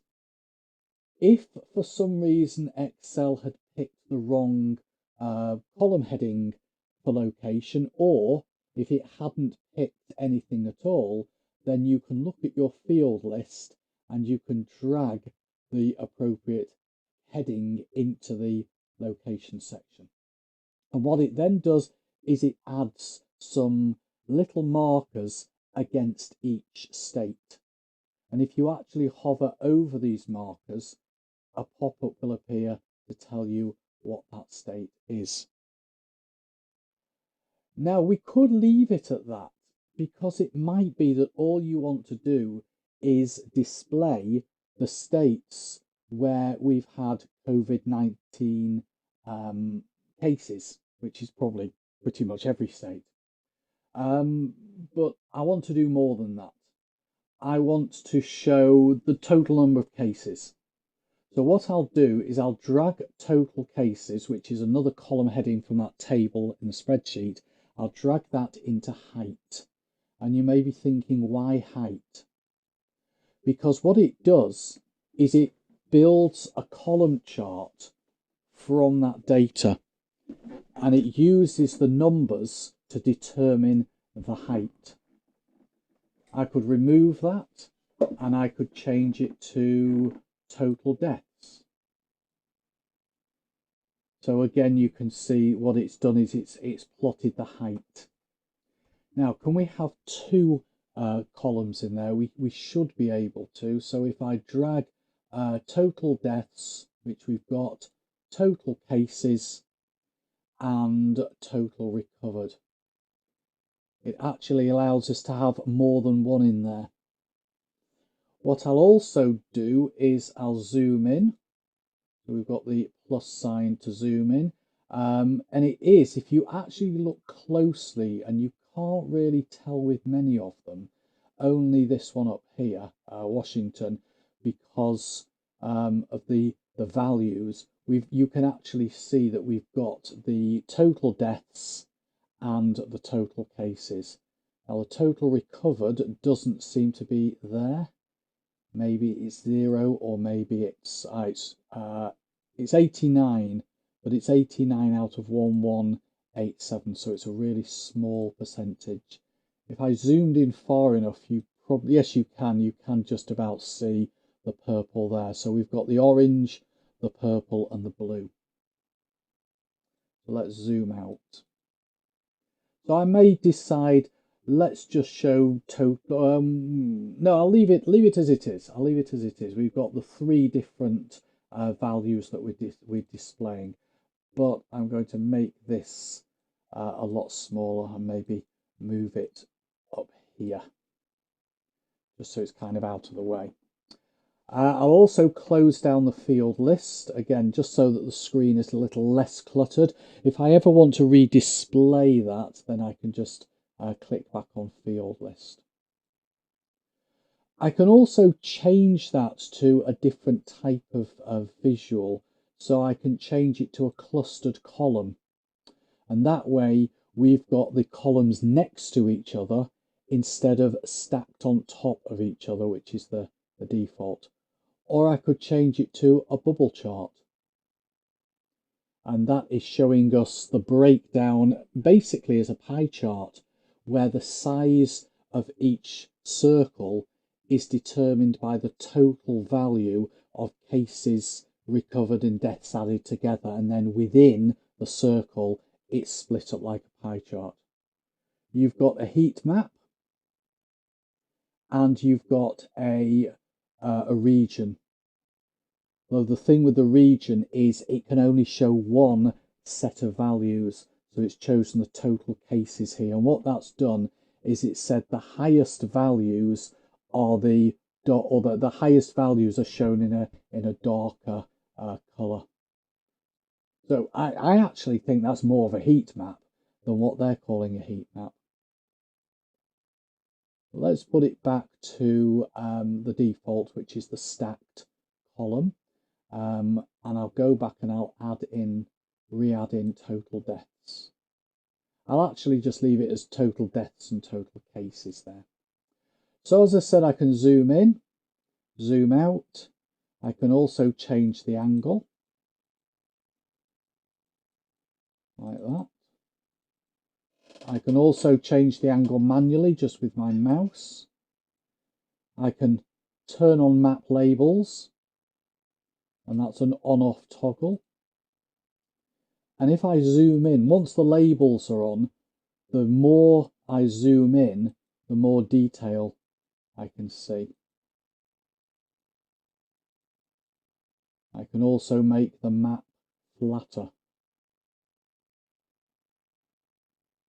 Once I'm happy with what I've got, I'm going to take a screenshot. Now, I could use the Windows snipping tool, or I could use Snagit or any other screenshotting tool I've got. But if you use the capture screen button, what that will do is that will take a screenshot of the map, but exclude those buttons.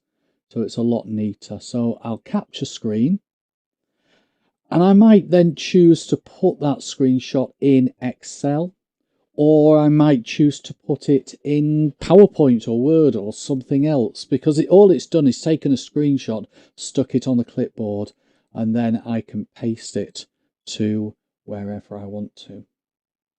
The only thing about this is it's not dynamic. So if the data changes, then what I have to do is go back in here, do a refresh, retake the screenshot, and replace the old screenshot with the new one. But it's it's not a bad little tool. I quite like it. Now up here at the top left, you can name the map. They call it a tour, but it's basically a map. So I'll call it COVID-19 cases versus deaths. Lovely topic, isn't it? But there we go. I used to do you remember years and years ago, I used to do a dataries training. I don't know if anyone's heard of dataries. It's an old database application. And we used to use, and it wasn't me that created the course, I just picked up the training course that somebody else had created. We used to use a text file that we imported into dataries, which was called mort, which was, first of all, it's the French for death, but I think it was short for mortalities or something, because in those days it was DOS, and of course you could only have 8-character file names. And it was all about deaths in the 1800s in various different parishes. And I think we decided we didn't like using that file. But there we go. It's the realities of the world today. So that's one map. Now, if I go back to insert 3D map and open 3D map, there is the map that I've just created. So if I needed to open it to edit it, I'd just click on it, but I can create another map, another tour. So what I'll do here is I will drag total recovered into height, and I'll turn on the map labels. For this one, I'm not going to show this legend or this key over here, so I can right click on it and remove it. I will also zoom in and close the field list down, because I'm only going to show one thing here. I've got the map labels on, but if I zoom in even further, there we go. There's Washington. That's where Kim is, isn't it? I think. And that's got that's got the highest number of recoveries. I think it's also got the highest number of cases, but it's got the highest number of recoveries. And I'd make a few other changes. Under layer options, I will change the color to red, and I'll also hide the zeros. You can see that anything that's a zero has got a square that's not filled in. So let's hide those. Maybe I should change the colour actually of recovered to green rather than red. Let's go back to the field list. Let's drag in the deaths, and that wants to be added into the height section. And let's change the number of deaths to a red colour rather than an orange, and make those bars a little bit taller, make them a little bit thicker so they stand out. Zoom out a little bit, take my screenshot, and let's go and add that into Excel. Stick that in another tab. That's probably a little bit big, so I'll make that smaller. I think I'll also cut and paste this map into here. So we've got the two maps together, and we're on a, it's a kind of dashboard. So we've got the raw data in one sheet, and we've got the dashboard showing the maps in here. So total deaths against total cases, and that one is total deaths against total recoveries. Okay, let's go back to there. Close that down. Now the maps which are embedded, which are just JPEG screenshots, and the actual raw source of the maps are all saved in this file. So there we go, the mapping tool with some up-to-date topical data. So do we have any questions? I think there was one or two questions I saw. Data back. You wanted, yeah, happy days, you mean? Yeah. Happy days for ice cream data. Oh, good. Windows Defender did not find any viruses. No, we've got enough viruses, haven't we? Right, what have we got? I mentioned DAX. Yes, Paul, DAX. DAX comes up a lot in Power BI development because Power BI supports DAX, and it also supports M, which is the language of Power Query. I don't think there's... Oh yes, ice cream was a much happier topic, yes. Okay, you're welcome, Kim. You're welcome. You can take credit for that idea, can't you? I can. That was my idea. Yeah. Okay. I thought the data was fascinating. All right. I will pass back to you, I think. We are done there. Okay. You got me back. Right. I just thought the data was amazing. Really amazing. The fact that you can access that kind of stuff. Incredible. Originally I had data that covered... Well, I used it last week, didn't I? Data that covered... countries. Yeah, by country. By country. And the Diamond Princess. Which has since been declared a country. Oh, we need to give you an update on our friend, don't we? Still on the boat. Still on the boat is the update. Do you know, this is the second time this has happened. It's a French ship. So it was bad enough when they were going to go back into France, but the French are refusing to take any ships. So... everybody's being sent to Italy. Yes, I wondered about the logic of that as well. But there was mutiny on one ship this morning. They up-anchored early to head them off to Italy before they could talk to the embassies and try and stop them. Fabulous. Right, we've got a challenge for you. Are you ready? Right, this all followed Pete's challenge, which was to redesign the NHS form for... it was a respiratory thing, wasn't it? So... I reckon Jonathan's fallen asleep. I do. Klaxon for Isaacs. Never mind, he'll catch up in the morning.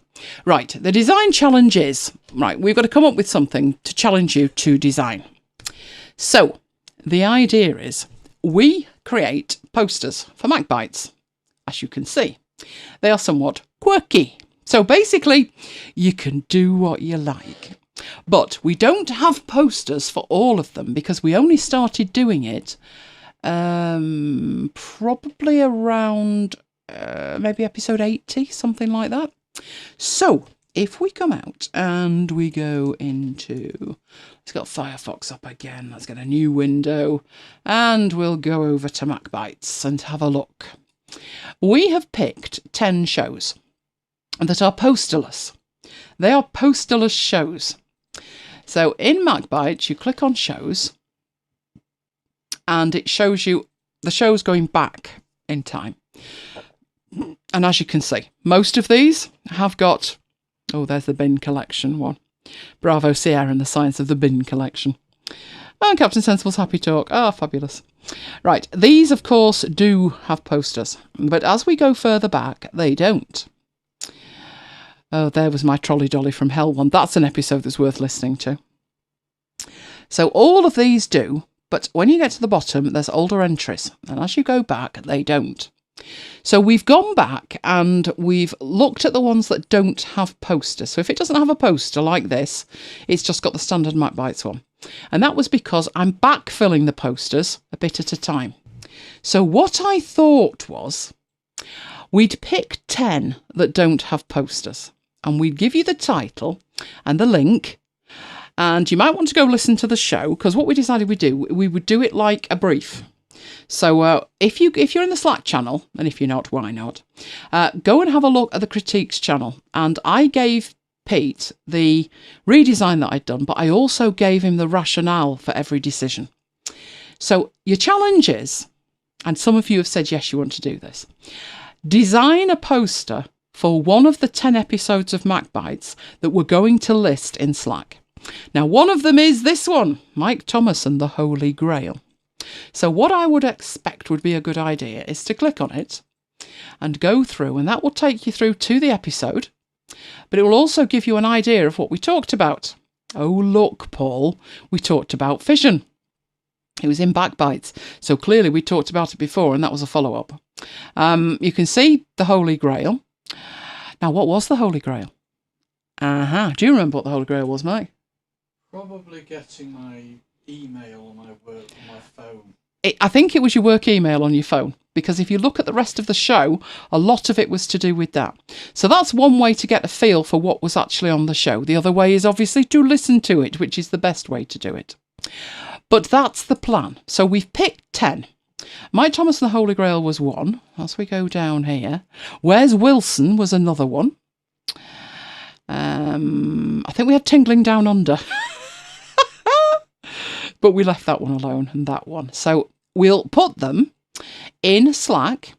We might even put a post up about it. Nude and Hairy wasn't one of them, just in case you're wondering. But as we go back here, there was quite a few. Pleasuring Jeremy Clarkson was one. Coconuts, oh my word. Right, so the idea is just design a poster that you think summarises the show.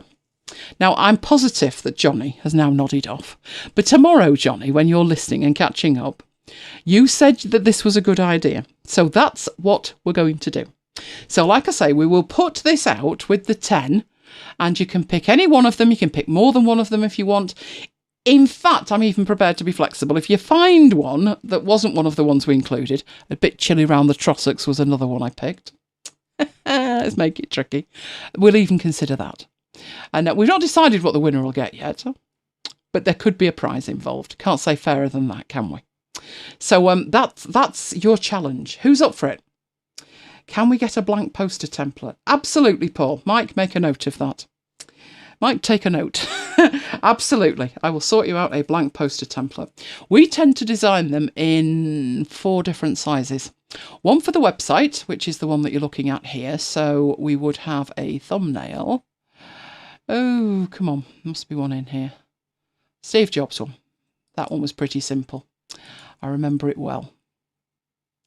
So that one was actually the show art we used for the show, but that was the poster. So that one is 795 by 500. We also do a 1280 by 720. We do a square one. And the other one is A4, I think. I think the other one's A4. So those are the sizes we do, but I will make a template available. All you need to do is to pick your show and do a design. Or pick more than one show and do a design. We'll probably put a time limit on it, but we won't make it silly. So say take at least a couple of weeks. And post your progress into Slack, and then we'll pick a winner. There you go. So that's our design competition. Our design competition. You said you were interested, so that's what's happening. Right, last big topic of the night. Zoom. Did we ever hear who used it? We did. There was definitely one person who said they used it. They got an account and looking for tips and tricks. Well, Zoom is a system for virtual conferencing. The reason that we are talking about it is it's become the system for virtual conferencing.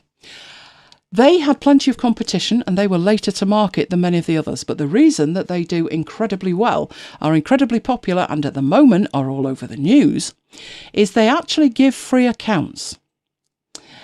And the free accounts are not as crippled as you would imagine them to be. So I have a free account. Mike has a free account. Mike also has an account via work. So we thought we'd show you how you can get a free account and just how far you can take it before you need to pay a penny at all. So let's go and do that. Right. You will need to go to Zoom.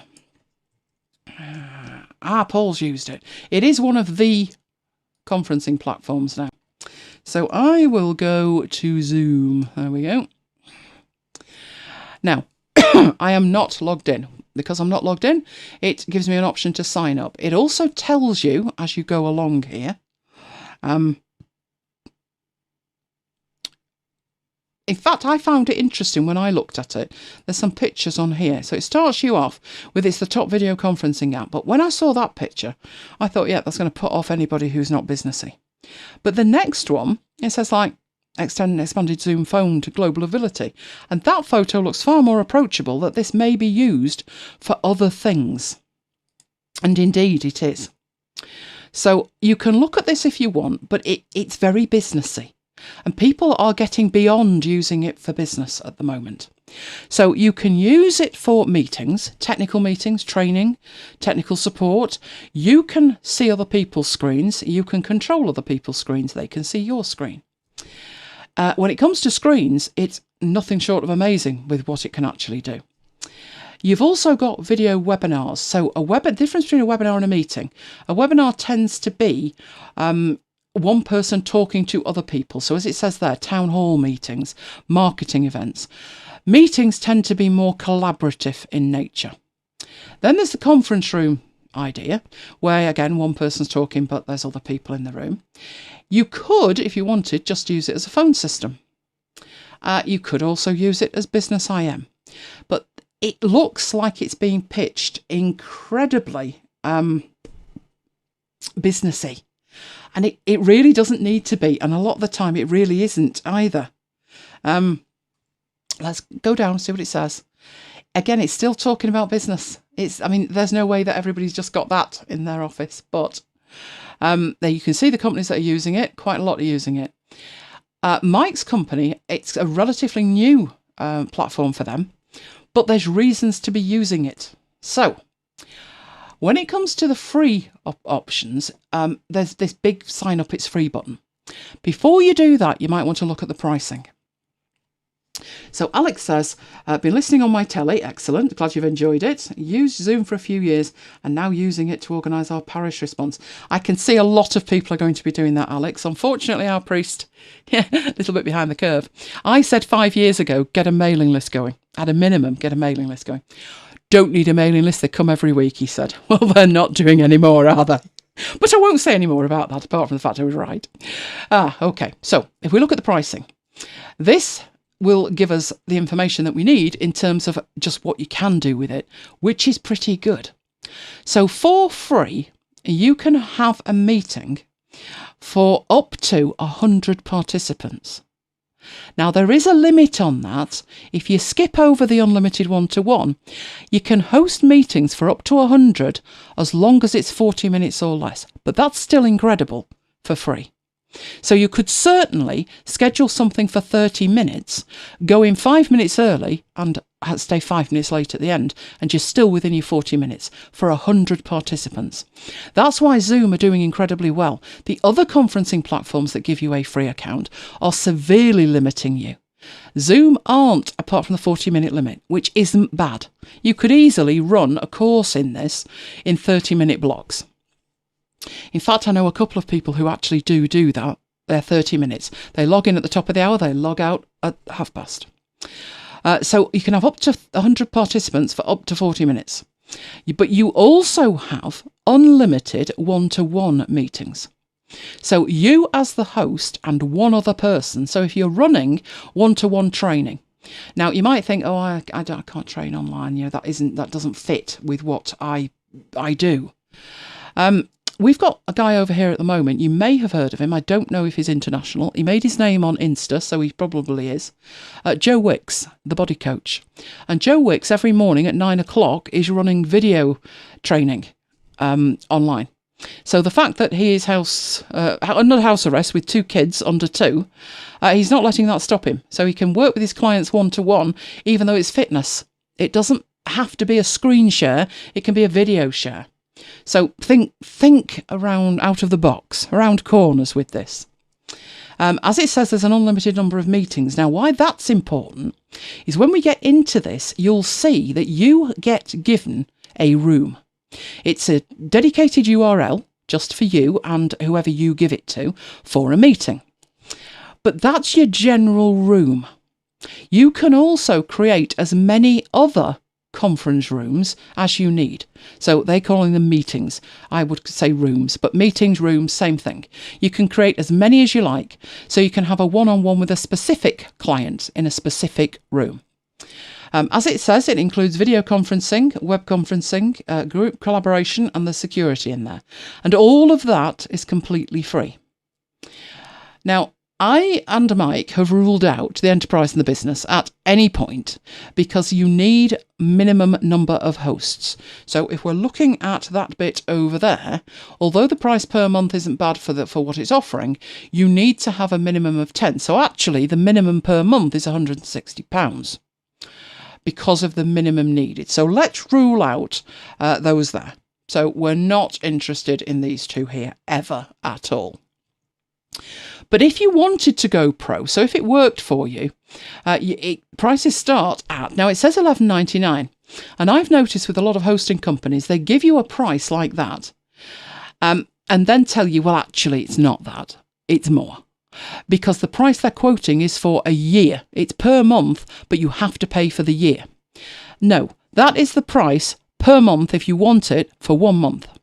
If you decide to take it for a year, it's actually £2 a month cheaper. So you would only be paying $9.99 a month. So I think they're being genuine with that there. Now, difference is here. You get your 100 participants, but there is no limit on the length of the meeting. Well, actually there is. It's 24 hours. I don't think anybody's going to be meeting for 24 hours. We've not even managed that on an after hours yet. I do say yet. Getting there. No, it was 3 hours, 59 minutes and 59 seconds. Didn't even make the 4 hour mark. One day we will. Right, so your meetings are not limited to 40 minutes. You also get a lot more in way of management abilities here for user management, feature control and reports. You can also customise the personal meeting ID. Now, you can also, in here, you've got cloud storage for your recordings. One of the good things with this is you can configure it so it automatically makes the recording while you're working. So if you did want to pay, it's $9.99 per month if you pay by the year, and it's $11.99 per month if you pay by the month. So all you need to do is go through the sign up. So click sign up and it says it's free. You put your work address in there, right? And then they send you an email. Now, obviously, I've already done that. Oh, no problem, Alex. You didn't say hello earlier. Not a problem at all. You've been organising the websites. And Deborah uses Zoom as well. Oh, good. People are already using it. Right. Well, let's go into Zoom to sign in here. So we can see there's an account for me and an account for Mike. We both have access to each other's just in case. Now, once you log in, this is what you're faced with. It might look quite terrifying. First thing is, it's telling you that due to an increased demand, the dial-in audio have been removed from the free basic accounts. So this is if you need to provide somebody with a dial-in number for the audio. Now, I'm not surprised they've removed that from the free accounts. I was surprised it was there in the first place, to be honest. They want you to use their voice over IP solution during the COVID outbreak, which I completely understand. Now, I'll go to the profile first. Yeah, there's no password showing in there, is there? Like the other one. The other one's a nightmare. Right, a couple of things I did do in here that you may not have done. You may not need to. If you're in the UK, you might. So the first thing you get is this personal meeting ID. That's a persistent room that you use for instant meetings. So I've seen some people put that in their signatures as Zoom. So it just says Zoom ID, Zoom room open, and people can then go to the Zoom room and then meet them in there. But even before we get that far, I did make changes. I uploaded my avatar. So initially that's grey and blank, and it would be nice if it had your avatar in. Your avatar appears in there. It also appears in your sign out box at the top. You can edit this personal meeting ID if you want to. I haven't yet. There's the sign-in email that I'm using for it, and there's the type of user, and obviously at the moment I'm a basic user, haven't upgraded. If you're wondering why I haven't upgraded, why given what I do, I don't have a paid-for account, I've been using other systems.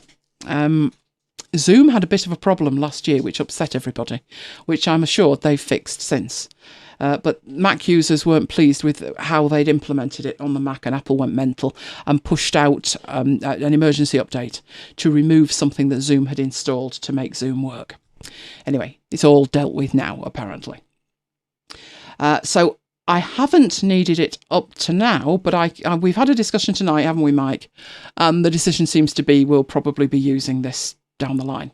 The reason is, it seemed to become a standard. It's so integrated now with calendar systems and Dropbox and Google Drive that it's easier to use Zoom than it is to use anything else. So that's why we're heading that way.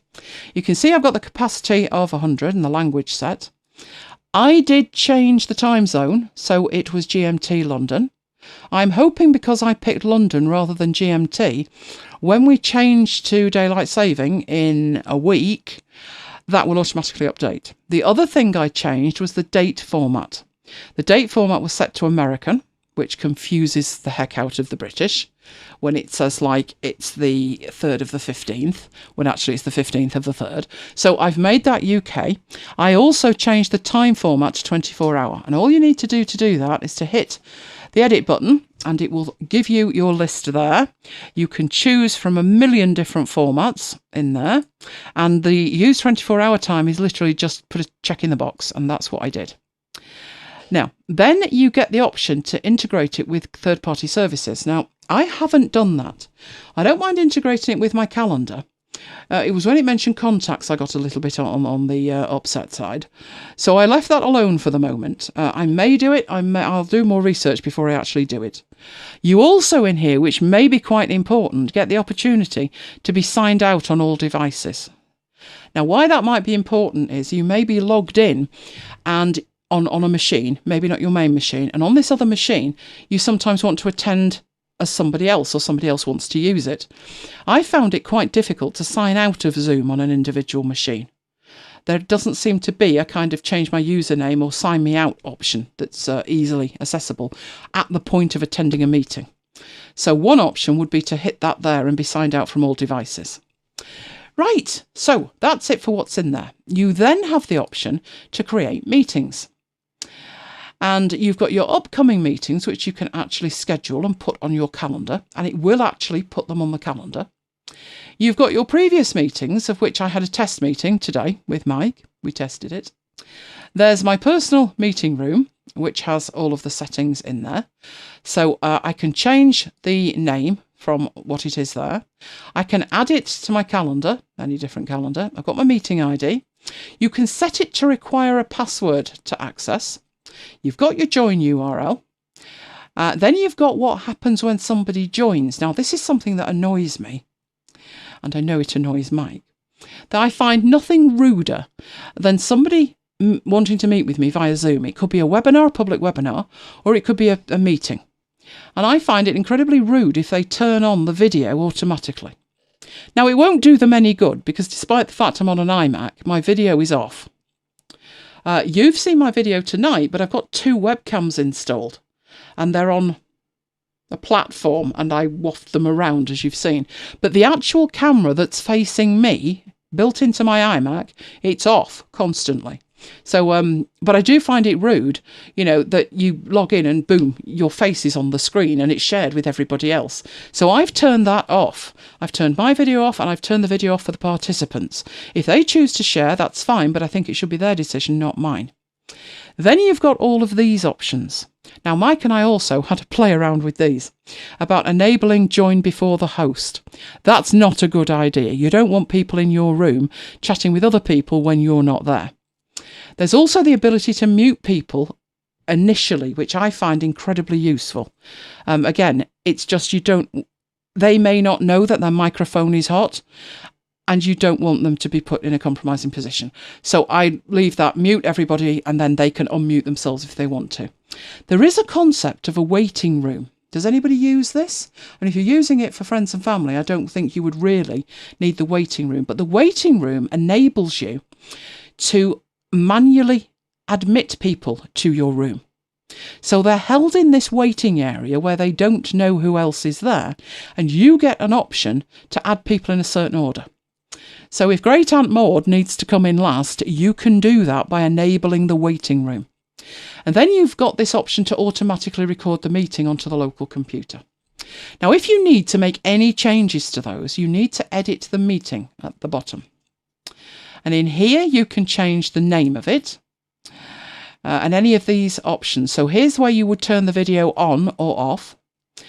Here's where you would do your audio. So at the moment it says both, but you also know on a free account, that's not an option at the moment. So that's probably best to say computer audio. You'll see when you go to both, you have to change the dial from. So I'm going for computer audio. Then in here, you've got the settings to mute upon entry. So that's probably a good idea. And maybe enable the waiting room if you want to do that. So I'll do that as well. Then you can automatically record it. Might as well do that because I'm bound to forget. Wouldn't be the first time, would it? And I don't really want to enable join before host. So those are some settings that even if you've used Zoom before, you may not have been aware of. I find those incredibly important. If it's a private meeting with family and things, then you may want to send a password out to people as well. So I will save those. And now anytime I use that, that's the configuration it will have. You can also set up meeting templates. Now, I haven't got any of those at the moment. If you need to know more about those, because you need to choose a meeting and then edit it and then save it as a template to create it, there's also the option to get some training on this, so you can learn how to do that. But meeting templates can be incredibly useful if you're setting up the room, things like the whiteboards and stuff like that. We know all about meeting templates from systems we've used before, like Adobe Connect. We've used Adobe Connect for almost 20 years. In fact, before it was Adobe Connect, actually. But we could create an upcoming meeting. So let me show you creating an upcoming one. So this is where you're not using the room that's always there. You're creating one specifically for a purpose. So schedule a new meeting. And first thing, you can give it a name. So let's call this the After Hours Meetup. Oh, what trouble we could get into. Right, we'll call this the House Arrest Party. Anything goes. Then you need to specify when. So this is where your date configuration comes in. So let's go to there and choose, let's say Tuesday. But we don't want it at midnight, do we? Now, this is where you get your 24-hour clock as well. So I'd probably want it in the evening at some point. And you can specify a duration. Now, this is saying an hour, but obviously we've got a 40-minute limit. So I'm guessing we would have to choose 0 and make it, we can't even make it 45 minutes. So if I do that, that's not going to go away. If I said 30, then I'm under my limit. Can I type it in? That would be interesting, wouldn't it? Can I type in 40? No is the answer to that, so I'll have to leave it at 30. Then I've got my time zone. I'm not recurring it. So then I've got my time zone, so I can choose that. You can make it recurring if you want. So if it's something that's every whenever, you can do it daily, weekly, monthly, or just no fixed time. You can say after a certain number of occurrences, maybe every other day, or put an end date on it. So you've got quite a few options when it comes to scheduling those meetings. You can generate it automatically, or you can use your personal ID. So we'll have this just generated automatically. That'll be absolutely fine. By default, it does give you a password. I'm going to decide that we don't need the password. Then again, you've got your video options, so on or off by default. We'll go for computer audio again, and we'll set the same thing. So we'll mute them, we'll enable the waiting room, and we'll record it. And that is simple as that to set it up. Now, obviously at this point, yeah, that's all very well, but I haven't got it on my calendar. So what you would do is you would click on Google Calendar. You would let it choose a Google account, which has got your calendar in it, and it would add it to your calendar. It takes it through and it puts the title at the top. It puts the URL in there. Now, also, obviously, it's got the right time and date in it. What I found with this is a map reference. Google Calendar and every other calendar known to mankind will try to locate that on a map. Don't do that. I do wish they would not put that in there. It drives me mad. If you do that and you click it, it will open up the maps and it will try and locate it. So I wouldn't do that. So take that away and you're good to go because your meeting is at the bottom. Also, you have your meeting ID. Now, it's important. It's the same as the bit that follows the last slash. But the reason that they give it you as a meeting ID is you don't actually have to click there to log in. You could run the app and put the meeting ID in. And that's it. You just need to save that and it will add it to your calendar, which doubtless it will add to my calendar, which is going to be horrific. Look at my calendar. Even next week isn't much better. 24th was that? There it is. So it's down there. There's my meeting. Oh, the green bin's going, only it's not. Would that it were. Is green? No, the green one's not going, is it? No, the green bin. Right, so you've created a meeting and you've added it to your calendar.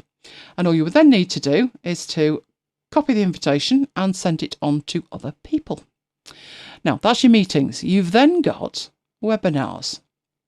Now, what it's telling you here is what a webinar is and how you could use it, etc. Beyond that, I don't think it's any different from a standard meeting. If we go to learn more, it's pretty much the same. It's just one person talking rather than lots of people talking, but it's the same underlying system. Right, back up here. And then you've got your recordings. Now, I did do a recording. Cloud recordings are obviously in the paid for version of this, but local recordings will show you any local recordings you actually have. So you can see today I made 2. I didn't intend to make 2. There's a story with that. We put a test meeting on the calendar and I got an email and said, "You've not turned up for this meeting." It was my meeting. Right, it's got from a certain date to a certain date. You can search it, but what the information is that you've got here, you've got the topic title, obviously, you've got your ID. Both of these will run through my standard account, I think, which was 6698, so yeah.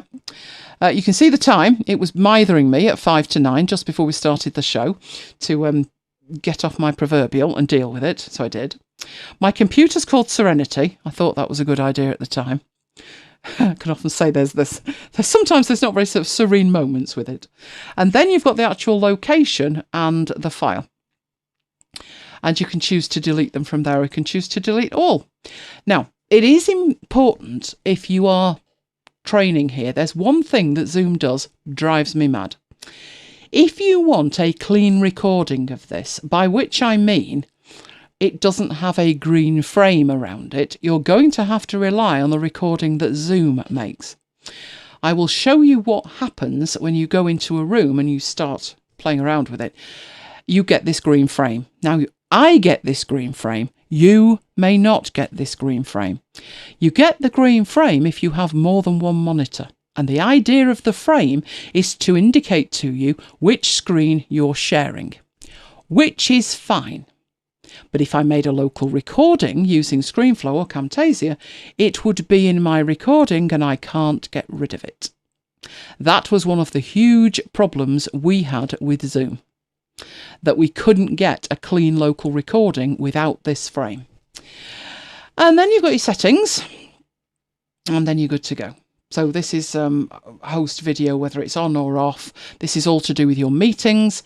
Then you've got settings to do with your recordings. So can you give permission for somebody else to make a recording? And the host can give permission to do that. Then there's whether automatic whether recordings happen automatically. Do you need to prompt for consent? That depends on where you are. And you can have multiple notifications of a recording being made. So they are pretty well covered in terms of legalities with making recordings. I would probably have that set to automatic. I would. Right, and then there's your telephone thing, which obviously at the moment nobody's using. This is the same green frame you've talked about before. Camtasia has a green frame, Paul, that indicates which screen's been recording, but as soon as you start the recording in Camtasia, it disappears. ScreenFlow has a red frame. Again, it's only there while you're choosing the monitor. And both of those are incredibly important when you have 3 monitors. If you had 2, it would be fairly self-evident. One would be your iMac and the other one would be your secondary screen. But when you've got 3, like I have, and both the external monitors are exactly the same make and brand and model number, the system can't tell them apart. And all I get is a list, and I have no idea which of my external monitors is which. Now, you might say, well, set it up and then remember. It resets itself every time you reboot the Mac, and it's random which one comes on first. So the fact that those frames are there in Camtasia and ScreenFlow is fantastic. But they both disappear in Camtasia and ScreenFlow, whereas in Zoom, they don't. The frame, it's not that intrusive, but I wouldn't want it on a recording, to be honest. If I want to repurpose that recording onto YouTube or something, I don't want that frame there. It's as simple as that. But it's there, and there's nothing that... In fact, I've tried to discuss it with them several times, and they can't even seem to understand what the problem is. But you'll see the problem. I will show it you. We'll go into a room and I'll show it you. It's just a minor annoyance. But if I could get through to them what the problem is, then maybe they could make that something that you could deliberately turn off. Maybe it's there for a legality. I don't know. That you know which screen you're organising. Now, I've got admin options of user management, so I can manage users. There's my billing and stuff. Is that the same green frame you talked about? Yeah, that's the question I've just answered. So I've got users, group management, role management. I've got room management. There's all kinds of things that I can manage here. So if you go into the Zoom rooms, you'll see the rooms that I've created, etc. It's all going to depend on you, how many rooms you've got, etc. But it's all in there. Now, I created a room and I've got a room. So let's actually go into the thing and sort it out. So let's go back to meetings. And in here, I should have 2 meetings. I've got my upcoming meetings, which is the one on the 24th. And I've got my personal meeting room, which is there. And in my personal meeting room, I can choose to just start a meeting. This is the URL. So if anybody wants to join me, right, I'm going to take that. I'll have to ping it to you, Mike, because I'm not in the chat on this machine. Where's my messages gone? So it's coming across in a text, Mike. If you want to put that in, if anybody wants to join me in that room, if you have the ability with a second link, etc., feel free. So I'm going to start the meeting and show you what that looks like from my end.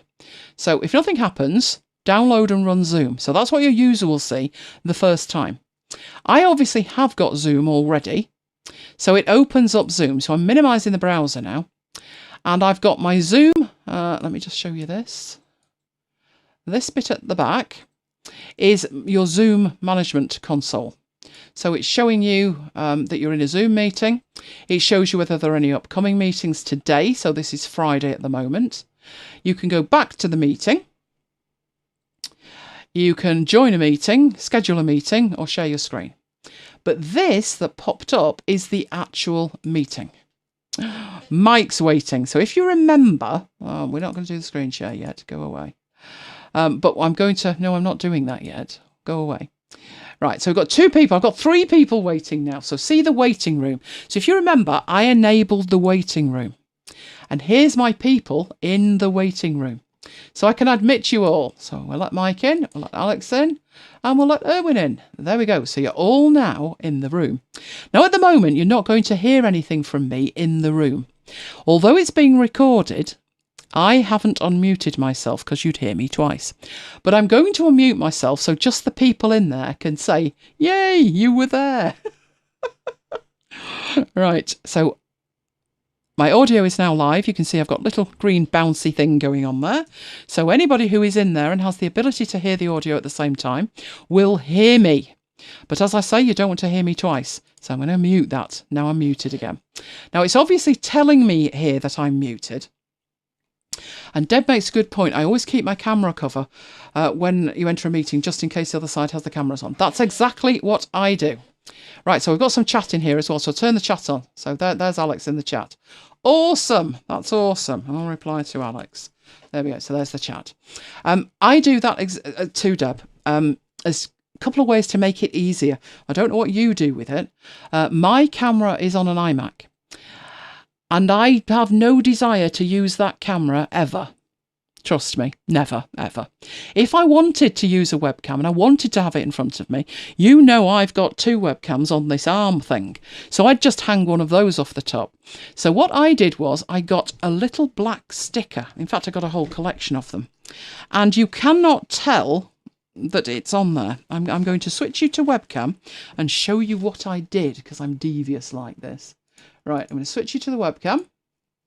There's me on the webcam. Right, that's my stickers, my black stickers. They are quite rubbery. They're not paper stickers that would go manky. They're more rubbery, and they're black. So if I show you up here my iMac, top of my iMac, there we go. You can't see the green thing or anything. It's just a black dot on the top of it, and there are other options. One other option, of course, is those little slidey things that you can get. You can get slidey things like a little window, and you can pull them across. I haven't done that because I don't know if you can get them off easily. So I just thought the sticker was a far better idea. So all of my iMacs have little stickers on, and if I want to use a webcam, I use an external one so I can indicate, point it in the right direction or something. Just so I keep control. People do that, Deb, and it is so annoying. I did have to take my sticker off in the studio so Mike could see me. So what I then did was I stuck a post-it note in front of it. Then I got concerned that the post-it note would fall off. So then, I'll just admit John up here. There we go, you're in. Say hello. I want to say hello to Erwin. Hello, Erwin. I then decided, because I tend not to be in there that often, so I thought I'll leave it off.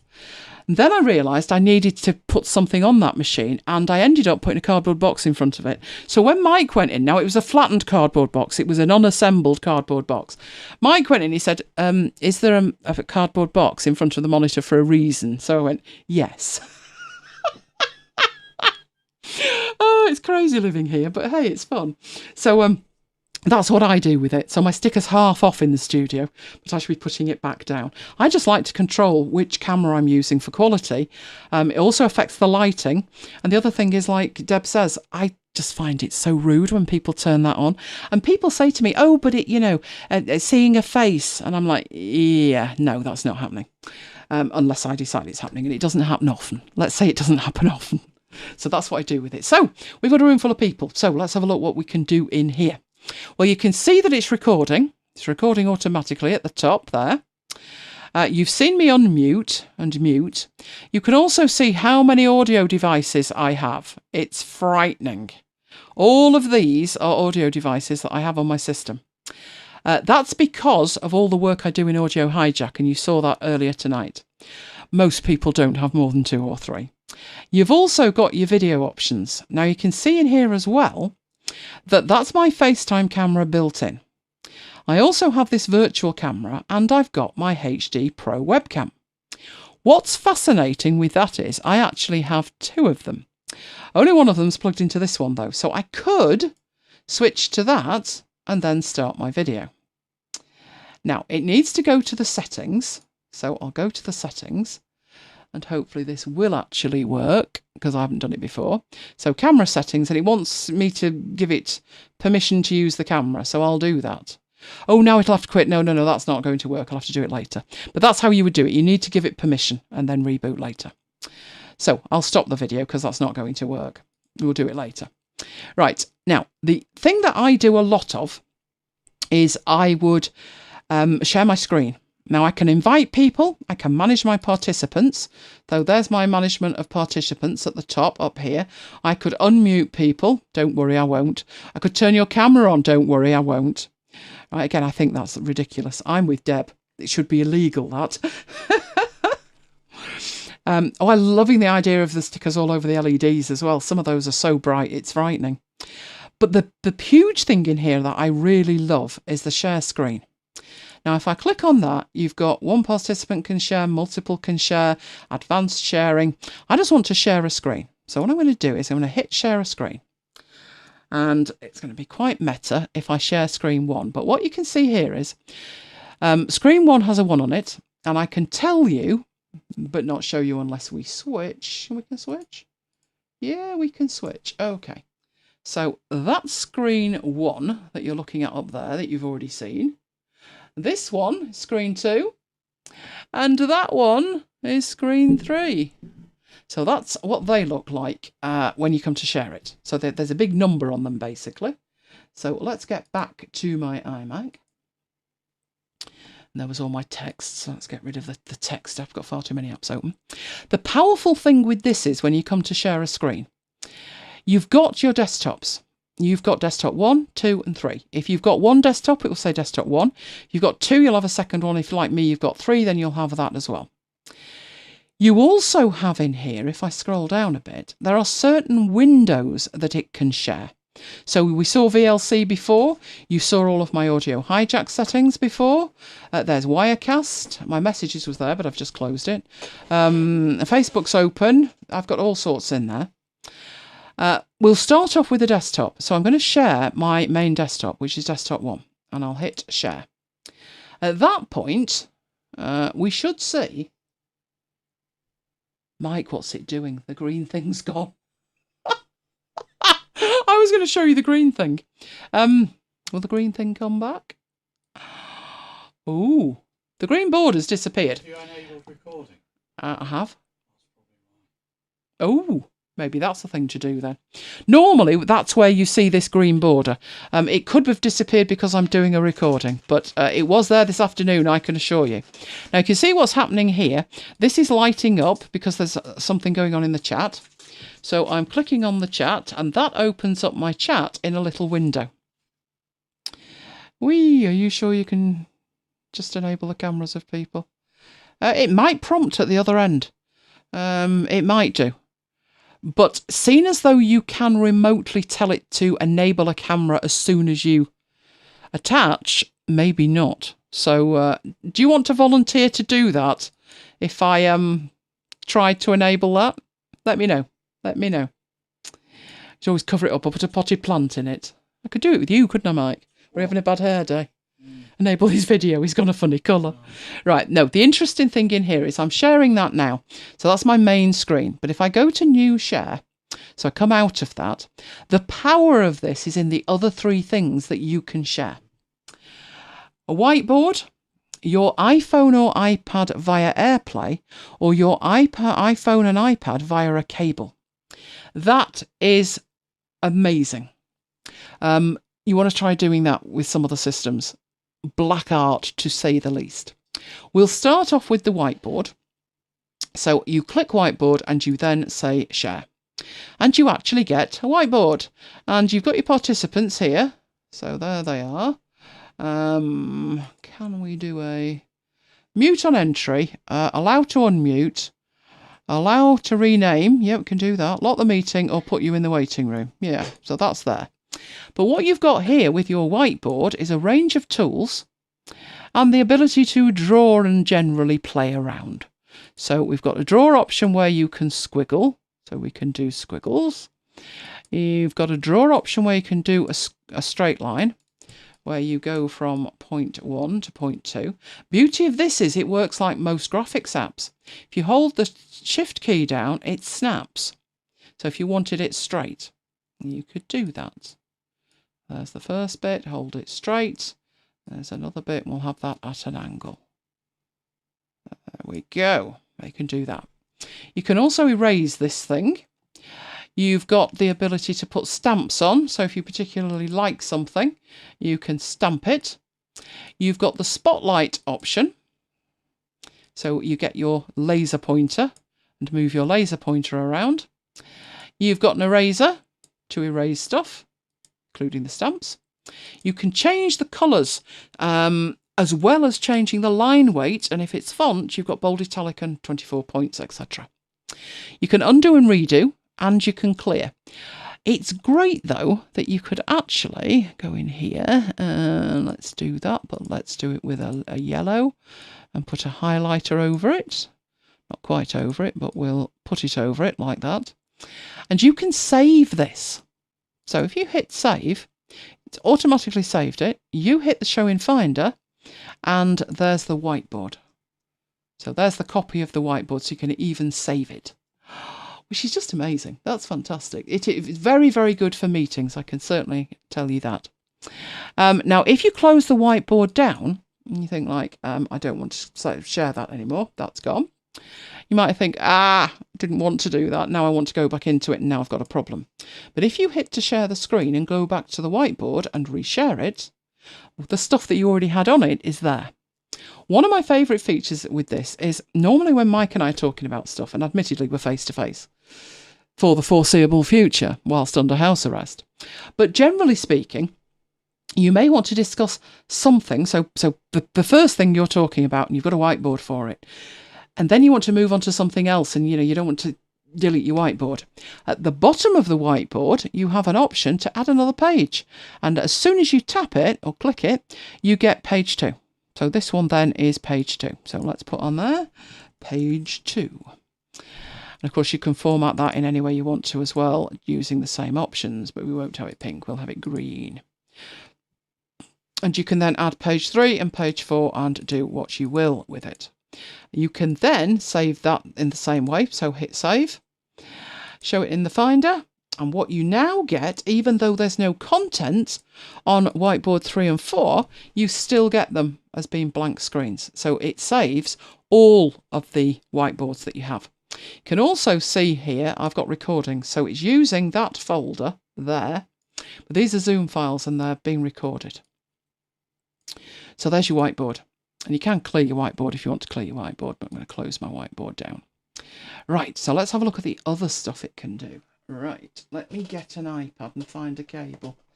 Right, and see if we can actually do that. So let's go to share screen. I might actually have to come out of that first. I need to plug it in. So on my desk, I have a cable, and this cable is attached permanently, and it lives behind my iMac on a hook.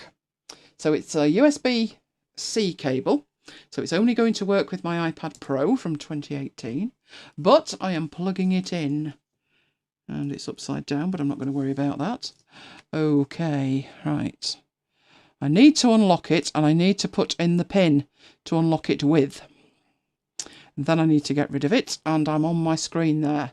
Oh, somebody said hello, hello. The telly's a bit behind. Okay, I'm going to go off to John and Alex shortly.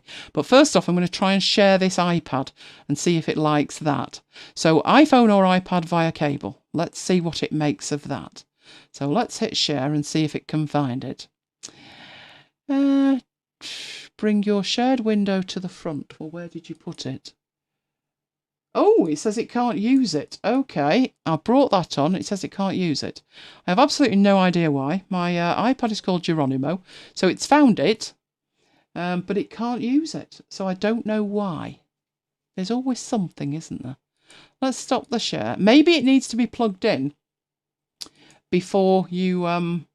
This is going to be interesting. I can't stop the share, can I, if I can't hit the button? Let me put the iPad down. Right, let me try and hit that and that. Oh,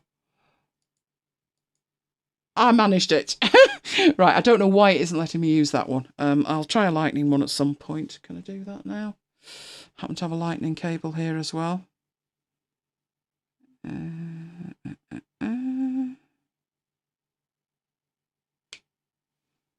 Right, I'm in, and I'm on there. Let's see if it can do this one.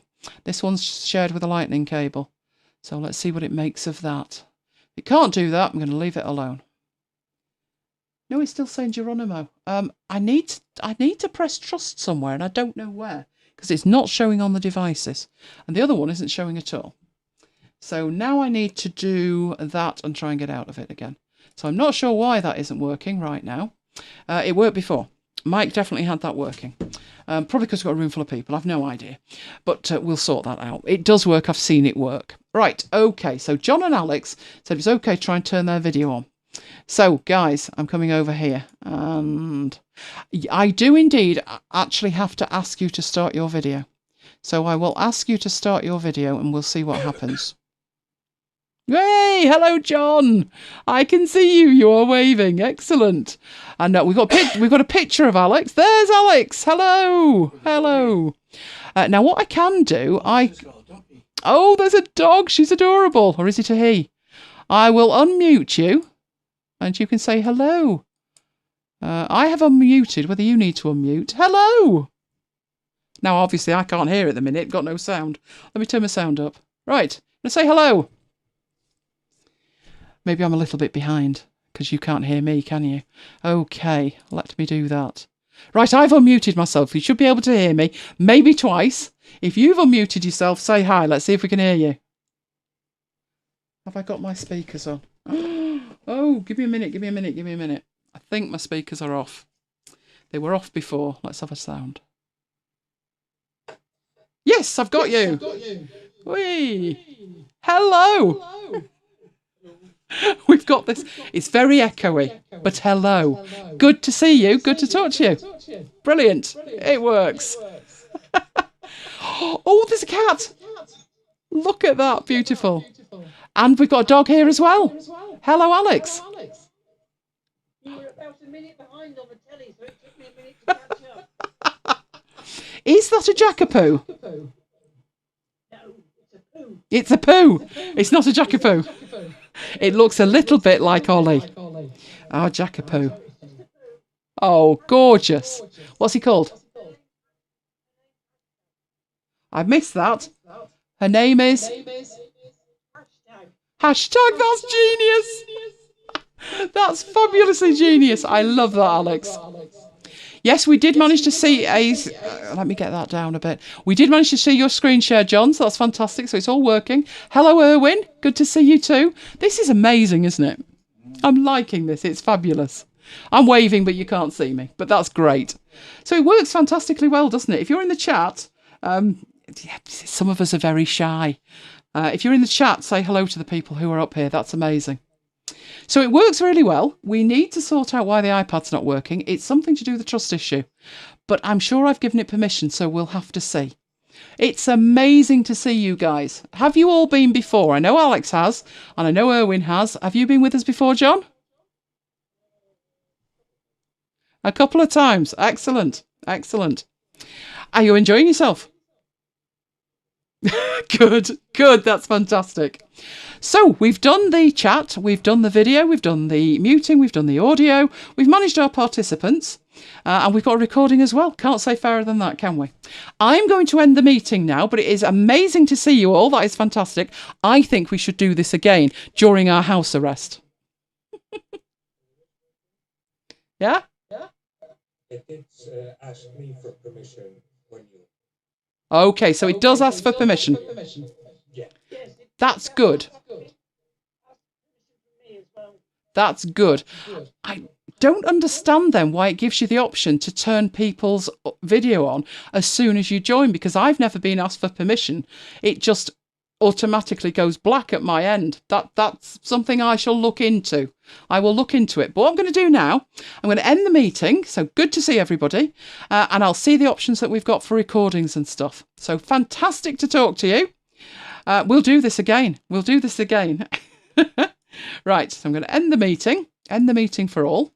Do we have a hard stop at midnight? We have a hard stop. Oh, we never have a hard stop at midnight. Right, so what's happening here is it's converting the meeting recording it's made locally before you can actually view it. The length of time that will take will depend on how much audio there was, how much video there was, and how long the conference was. You can stop the converting, but I don't recommend it. Just let it get on and strut its stuff. Let it do it. The difference with the paid-for account is that this could be going on in the cloud. and you could have it stored up there. But was it 1 gig you got? It wasn't a lot, to be honest. It wasn't a lot of space for video, so it depends how long your meetings are. You can, of course, download them and then get your space back, store them locally.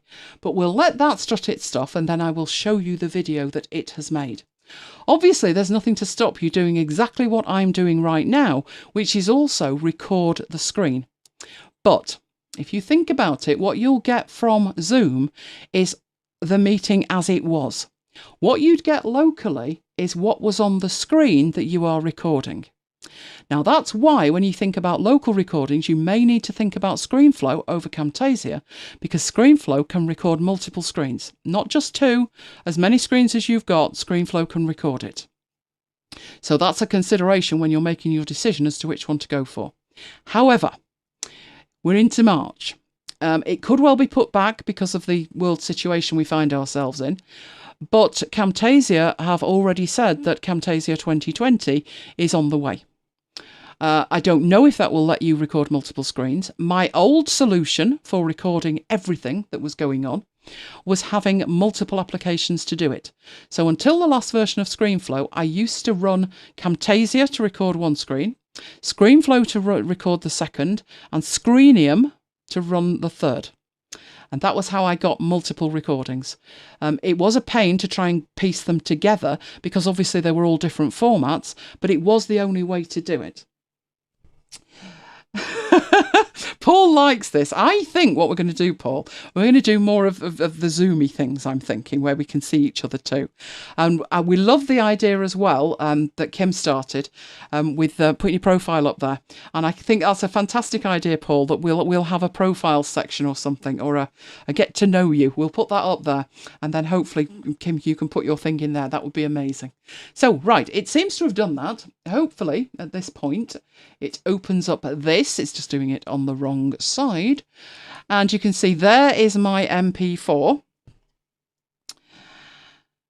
And there is my file. So it's black at the beginning as it tries to sort itself out. But as we go through, hopefully we should have, here we go. Here's where I start doing the screen shares. There's the whiteboard. And as we go through here, I don't know why that's black. There's me talk. There we go. So what you get is everybody comes to the front as they start. Hey, there's John. Fantastic. So it brings it up. Now, the reason it's doing that, and there is an alternative to it, you can say multiple people can share, and then what you would get is like a video wall. So for doing a chat amongst people, that would be the best option. Otherwise, you get their image or their video, depending on who's talking. So that's why it's flashing from one to the other. But that's the kind of video that you get. There we go. So that's not bad at all. I mean, the quality isn't what you would get if you had a local recording, which I can't show you without stopping the local recording, so that wouldn't be good. But it's not bad. It's certainly usable. You also in here, see what else you get. You get the audio only chat. This is 1 minute past midnight. And in the audio record section, you also get, which is nothing short of genius, individual audio tracks for each speaker. Now that's fantastic in case you want to edit it in some kind of way. Maybe one person was very quiet and you need to bring their level up. That's virtually impossible if everybody's in the same track. But what you've got there is everybody in separate tracks, so they can all be altered individual. So what you would do with those audio files is you would put them in to your audio editor or your video editor on multiple tracks and adjust the levels accordingly depending on the recording itself. And it's doing all of that at the same time as you're having your meeting. And everything you see is completely free. So if you think about meeting with people, we'll be doing this. Don't think we've got anybody from church with us tonight, but we've decided we're going to be doing this on Sunday morning. We usually go to church at 9:30, so by about 10:20, we're in the parish centre having tea and coffee. And obviously, no masses. So we won't be at church, will we? But we'll probably do some kind of service online, and then we'll do a virtual tea and coffee. And this is a really good way for people to do it. I think it's got a little bit more staying power than Skype. And it's not that difficult for people to use. They only need the app on the other end. And we'll give it a go. We'll report back next week how well that went or not. And we may even do an audio one in the week. Do you think that's a good idea? Yeah. Oh, we could do that. Mike and I are actually thinking it's got that many features that we may well take a subscription to it and do it for our private training. We could already use it for one-to-one training, obviously, because one-to-one, you can have your meetings as long as you like. But other than that, you see, Graham likes this. Did that not freak you out, Graham? Connect was freak-outable, wasn't it? But this is far more friendly. It's far more friendly. And don't forget, you are the MacBites family. You are the MacBites family. We're all friends. We don't have any arguments or dissent here. We all enjoy tech. That's all you need to do. So that is what Zoom can do for you. And it's going to be a matter of what you can do with it. I have seen this week, now it didn't mention it. It didn't say, it wasn't a promotion for Zoom. But I did mention, I'm going to see if I can find it. It was on the BBC News. But there was a global choir. Let's try global choir and see if it comes up that they were using Zoom.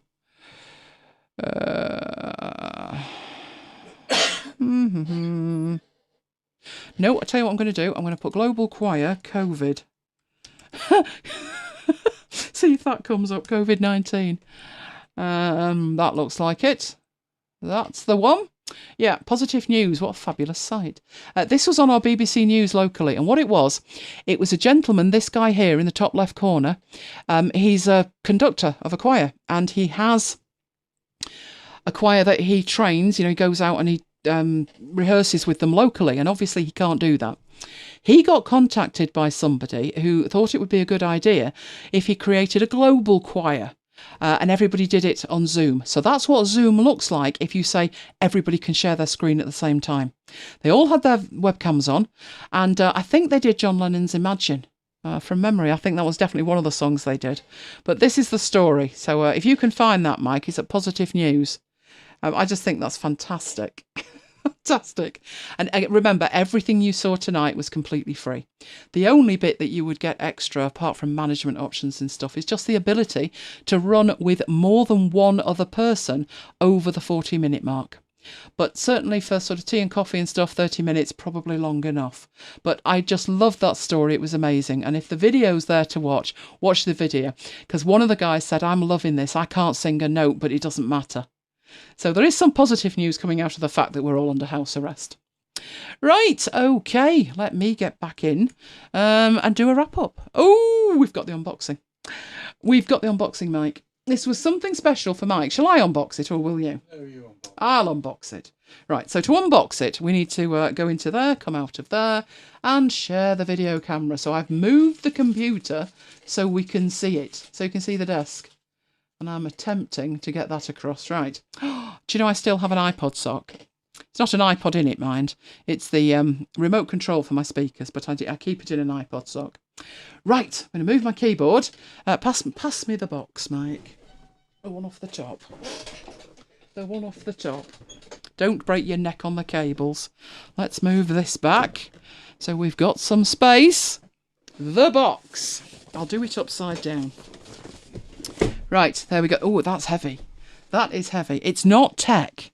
This week, it's not tech, but you'll understand if you remember the slide earlier. Now, if you weren't with us, I'm going to whiz back and show you the slide I mean, and then you'll know exactly what I'm talking about.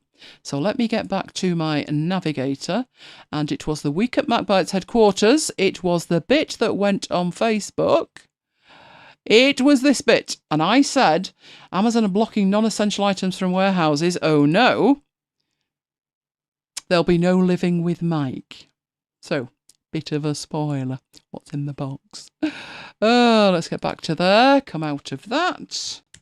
And you probably didn't see any of that, did you? Because I was sharing the wrong screen. Never mind. Right, I'm going to open it. Let's open the box. Ooh, got to love this. So he's going to be one happy bunny when we get in here. There we go. Yes, we are still getting deliveries. We are still getting deliveries.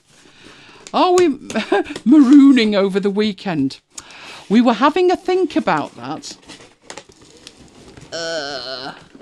There we go. Look at that. He's going to be a happy boy, isn't he? Now, do bear in mind, this is it. This is as well as... God, this is heavy. 3.6 kilograms. Yep, this is as well as the big one he's got that he's not started yet. But this is special because it's white. Now, how are you supposed to open this? Is this some kind of display box? I think it is. I think you're supposed to pull back on that. Do you know what? Never mind. Let's just get inside it and see the Toblerone. Or do you do it from the top? I'm being outwitted by a cardboard box here. No, it says fold it back. Which bit? Crying out loud. Shall I do it? You just rip it open. Yeah. I'm trying to follow the instructions. Oh, hang on. Hang on. I think you do that. I'd never make a shop assistant, would I? See, they're frontline people now. And all I do is tech. Right, I think I'm in. There we go. You do that. And in there, you have Toblerone bars. This should keep Mike happy for at least a week. They're 360 grams each. They're a complete bargain. There's 10 in this pack. Now, you're wondering, aren't you? Yeah, but 10 will last him at least a week, I think. You know, one a day and a couple of spares. These were on at Amazon. They're £3 each, so £30 for the box. But I found there was a box of 5. A box of 5 cost £25.99. A box of 10 cost £30. This is why Mike has the box of 10. Right, let's take a vote on whether we're marooning over the weekend while I switch back.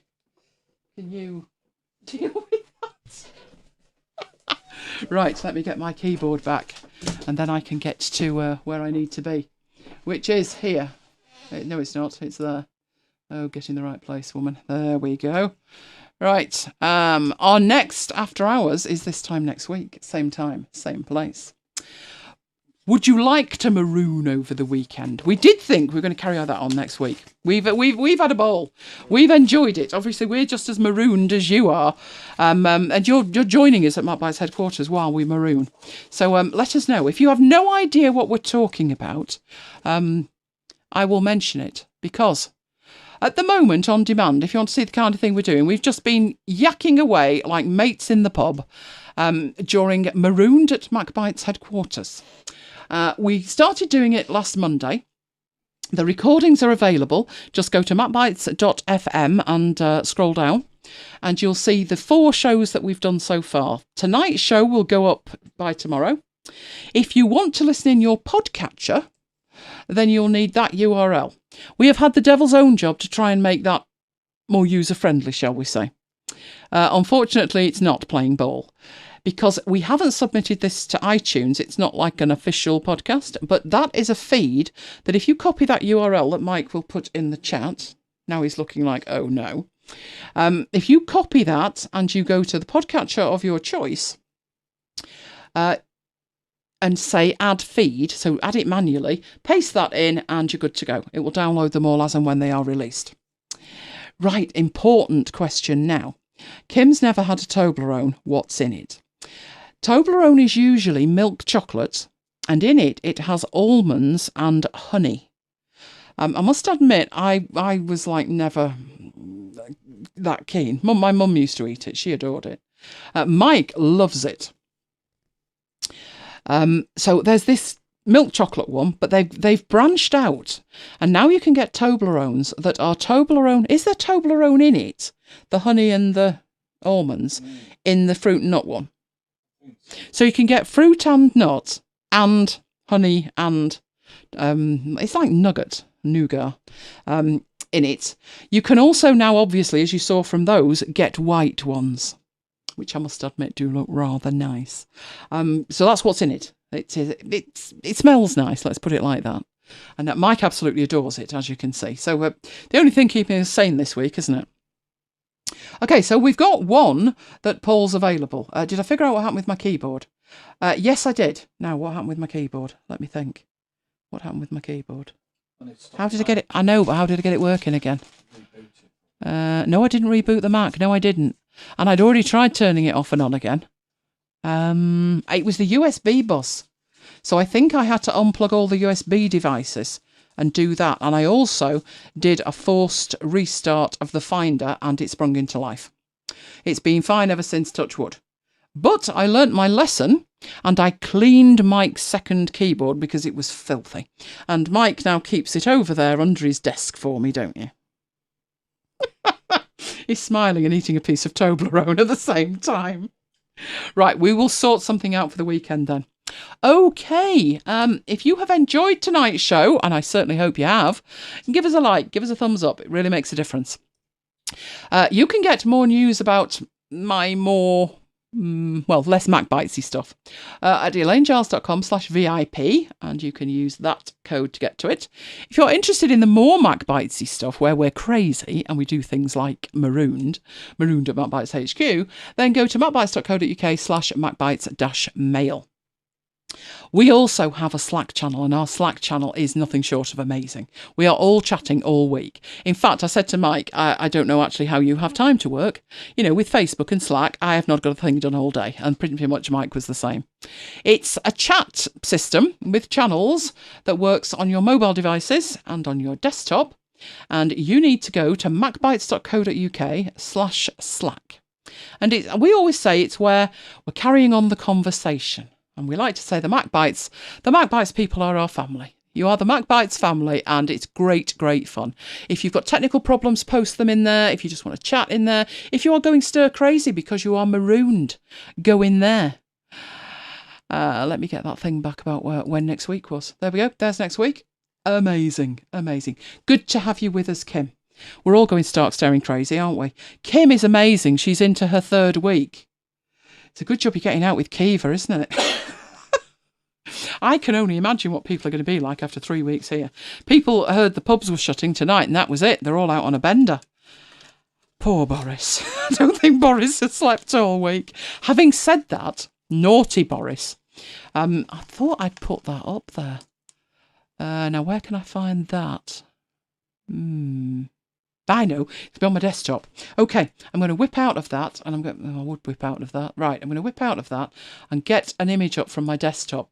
This was the front of one of our newspapers. The American people will think we're barking, but no joke. This was the front cover of one of our papers this morning. Boris has had some toilet rolls delivered, and this is front page news. Apparently, because I've read it, it's luxury paper as well. Have you seen how much of it there is?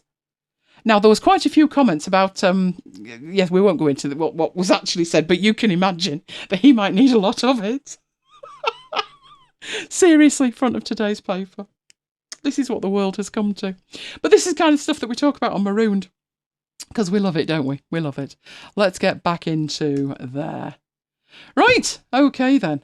Excellent. You are very welcome. It was lovely to see you, Alex. Put a face to a name. Amazing. So I hope you found all of that incredibly useful. I am always looking for topic suggestions. So if you've got any ideas, you are marooned this week and you think I wish I knew about X, now's the time to tell me. Now is the time. You can always get me on Slack. You can get me on, where's our contact thing? Let's do that. Got contacts up here somewhere too. Where's the contact gone? There it is. You can get us on all of those things. So on the website or macbites.co.uk/Slack. You can send us an email, the crew at macbites.co.uk. And we're on Twitter as well. But I must admit, Twitter's a little bit, what's the word? Dangerous at the minute. Very political at the minute. So I must admit, I'm actually more on Facebook because they make me laugh. Some of the things that have been posted on Facebook have been fabulous. We talked about that last night, I think, on, yes, it was last night on Marooned. And we all started following each other on Facebook, and we've been chatting today. So that's what you need to do as well. We don't actually put Facebook on there, but we're on Facebook, so go to Facebook.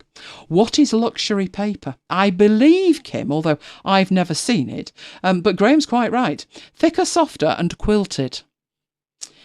I'm going to look up that brand to see exactly what's different about it. It's called Silver something. I've never heard of the brand, I must admit. I would say, what would you say the best one over here is? Kleenex or Is it Charmaine? Is there a Charmaine one? Charmax? Something like that? Or Andrex. Yeah, Andrex because of the puppies.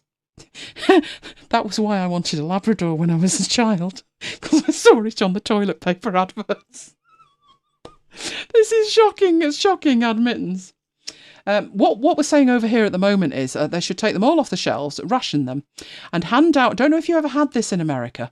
When we were children at school, we had what we used to call tracing toilet paper.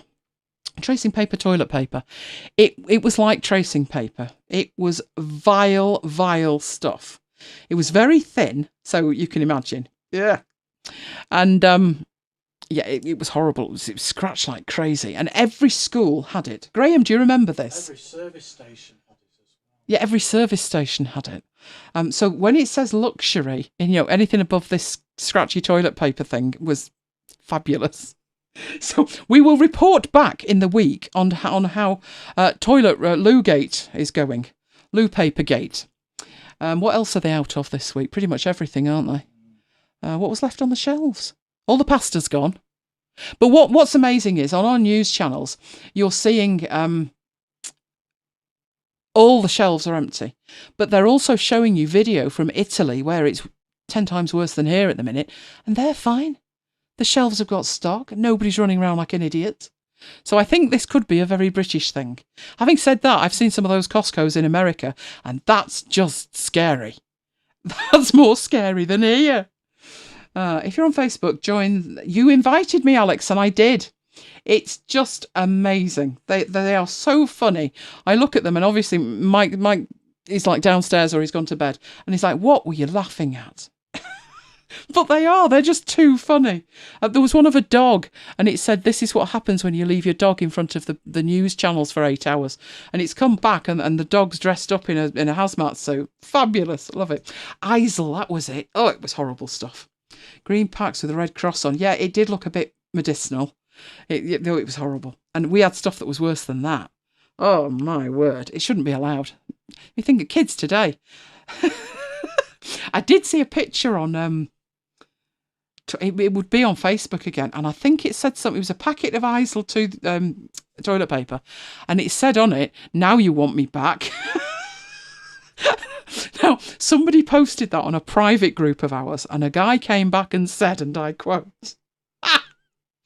he said, "I would rather stick my bare backside out of the window and let nature take its course than use that paper." Which is how I remember it from school. We had that until we left at 16. I remember just going to school and just not going to the toilet. Like, I'm sorry, I'm going to have to go home. I need the facilities. The dog picture was amazing. Did you see the other one? There was a husky, and huskies are very similar to Samoyeds. And they're very demanding, aren't they, Mike? They like their home comforts.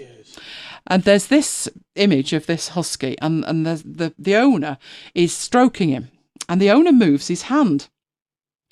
And the dog, grumbles as though put that back, and the owner doesn't. So the dog makes a dive for the camera, but he actually grabs the guy's hand and pulls it back onto him and says, carry on. Oh, that is just so funny. That is so Samoyed. Why did UK schools use tracing paper for toilet paper? Is there a reason? Is this online? Yeah, I've just Googled toilet paper like tracing paper, and there's loads of results. So tell me, let's answer the question. Why did schools use toilet paper like that was tracing paper? Is there a reason? Was it hygiene? Was it cheap? Yeah, probably because it was cheap. We also used to get terrible, terrible food. But that's a whole different business. What are we eating tonight? And Graham, what have you got? I know what Mike's eating. He's having Toblerone. Oh, death index is going back. Oh, that's a long way. It's amazing. I love what you do. We've got a friend who does that kind of thing. And I gave her a name a couple of weeks back. And before I know it, she's back and she says, "Oh, it's the 1908 census." And I'm like, fine. So there's nothing wrong with talking about deaths then, is there?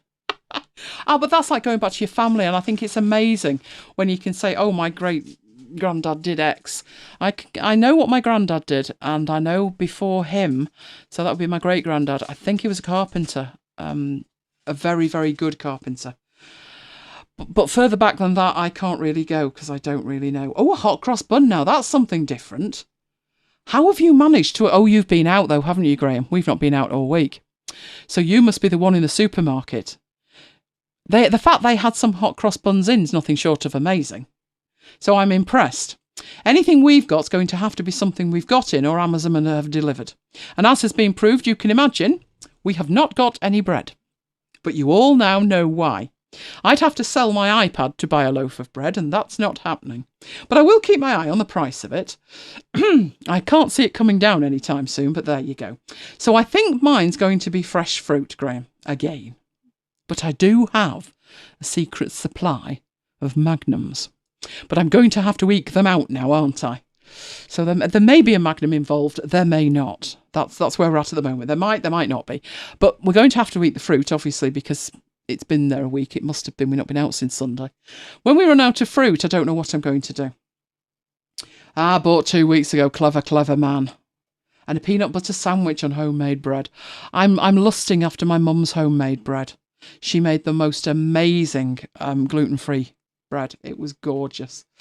But now I'm being tempted into buying a bread maker when all of this has settled down. And who knows? Who knows? Now, peanut butter isn't something I eat. Never eat peanut butter. I think it's a bit like Marmite, isn't it? You either do or you don't. Maybe I should try it, but then I've not got no bread to put it on, have I? So... So, we're going to head off and have something to eat, which is our fruit. We'll also be back. We'll make a decision about what time we can appear over the weekend, but we're still marooned here, so we're not going anywhere. It's just a matter of sorting things out, like, you know, if we've got any clothes to wear and stuff like that. Because pretty much, I said to Mike, it doesn't really matter, does it? This t-shirt's full of muddy... Well, I will take a photograph of Mike's t-shirt. The dog dogged him. The dog has taken to jumping up, and his white t-shirt is full of very impressive dog prints. So we'll sort that out. But we're not going out. It's just a matter of fitting everything in. We're having a fika tomorrow, aren't we? Which is, as I said, we did a fika earlier. You've got to sit down and have a coffee and a cake with us. So we did that because it was Friday night fika. And we'll do that again next week as well. And we've got that to sort out tomorrow night. Then we've got something over the Sunday. We've got the maths thing to do. Monday, Mike's got a meeting. So I can see us, like a couple of you guys, acquiring a Zoom account, a paid for one, potentially. Which would mean I could offer training. Yeah, in Zoom. That would be pretty good. Right, but it's good night from me. And it's good night from me. It's good night from Mike, and we'll both see you next time. Oh, Graham. Actual peanuts in a sandwich. Now, we've got peanuts, we just need the bread. And on that thought, good night, guys.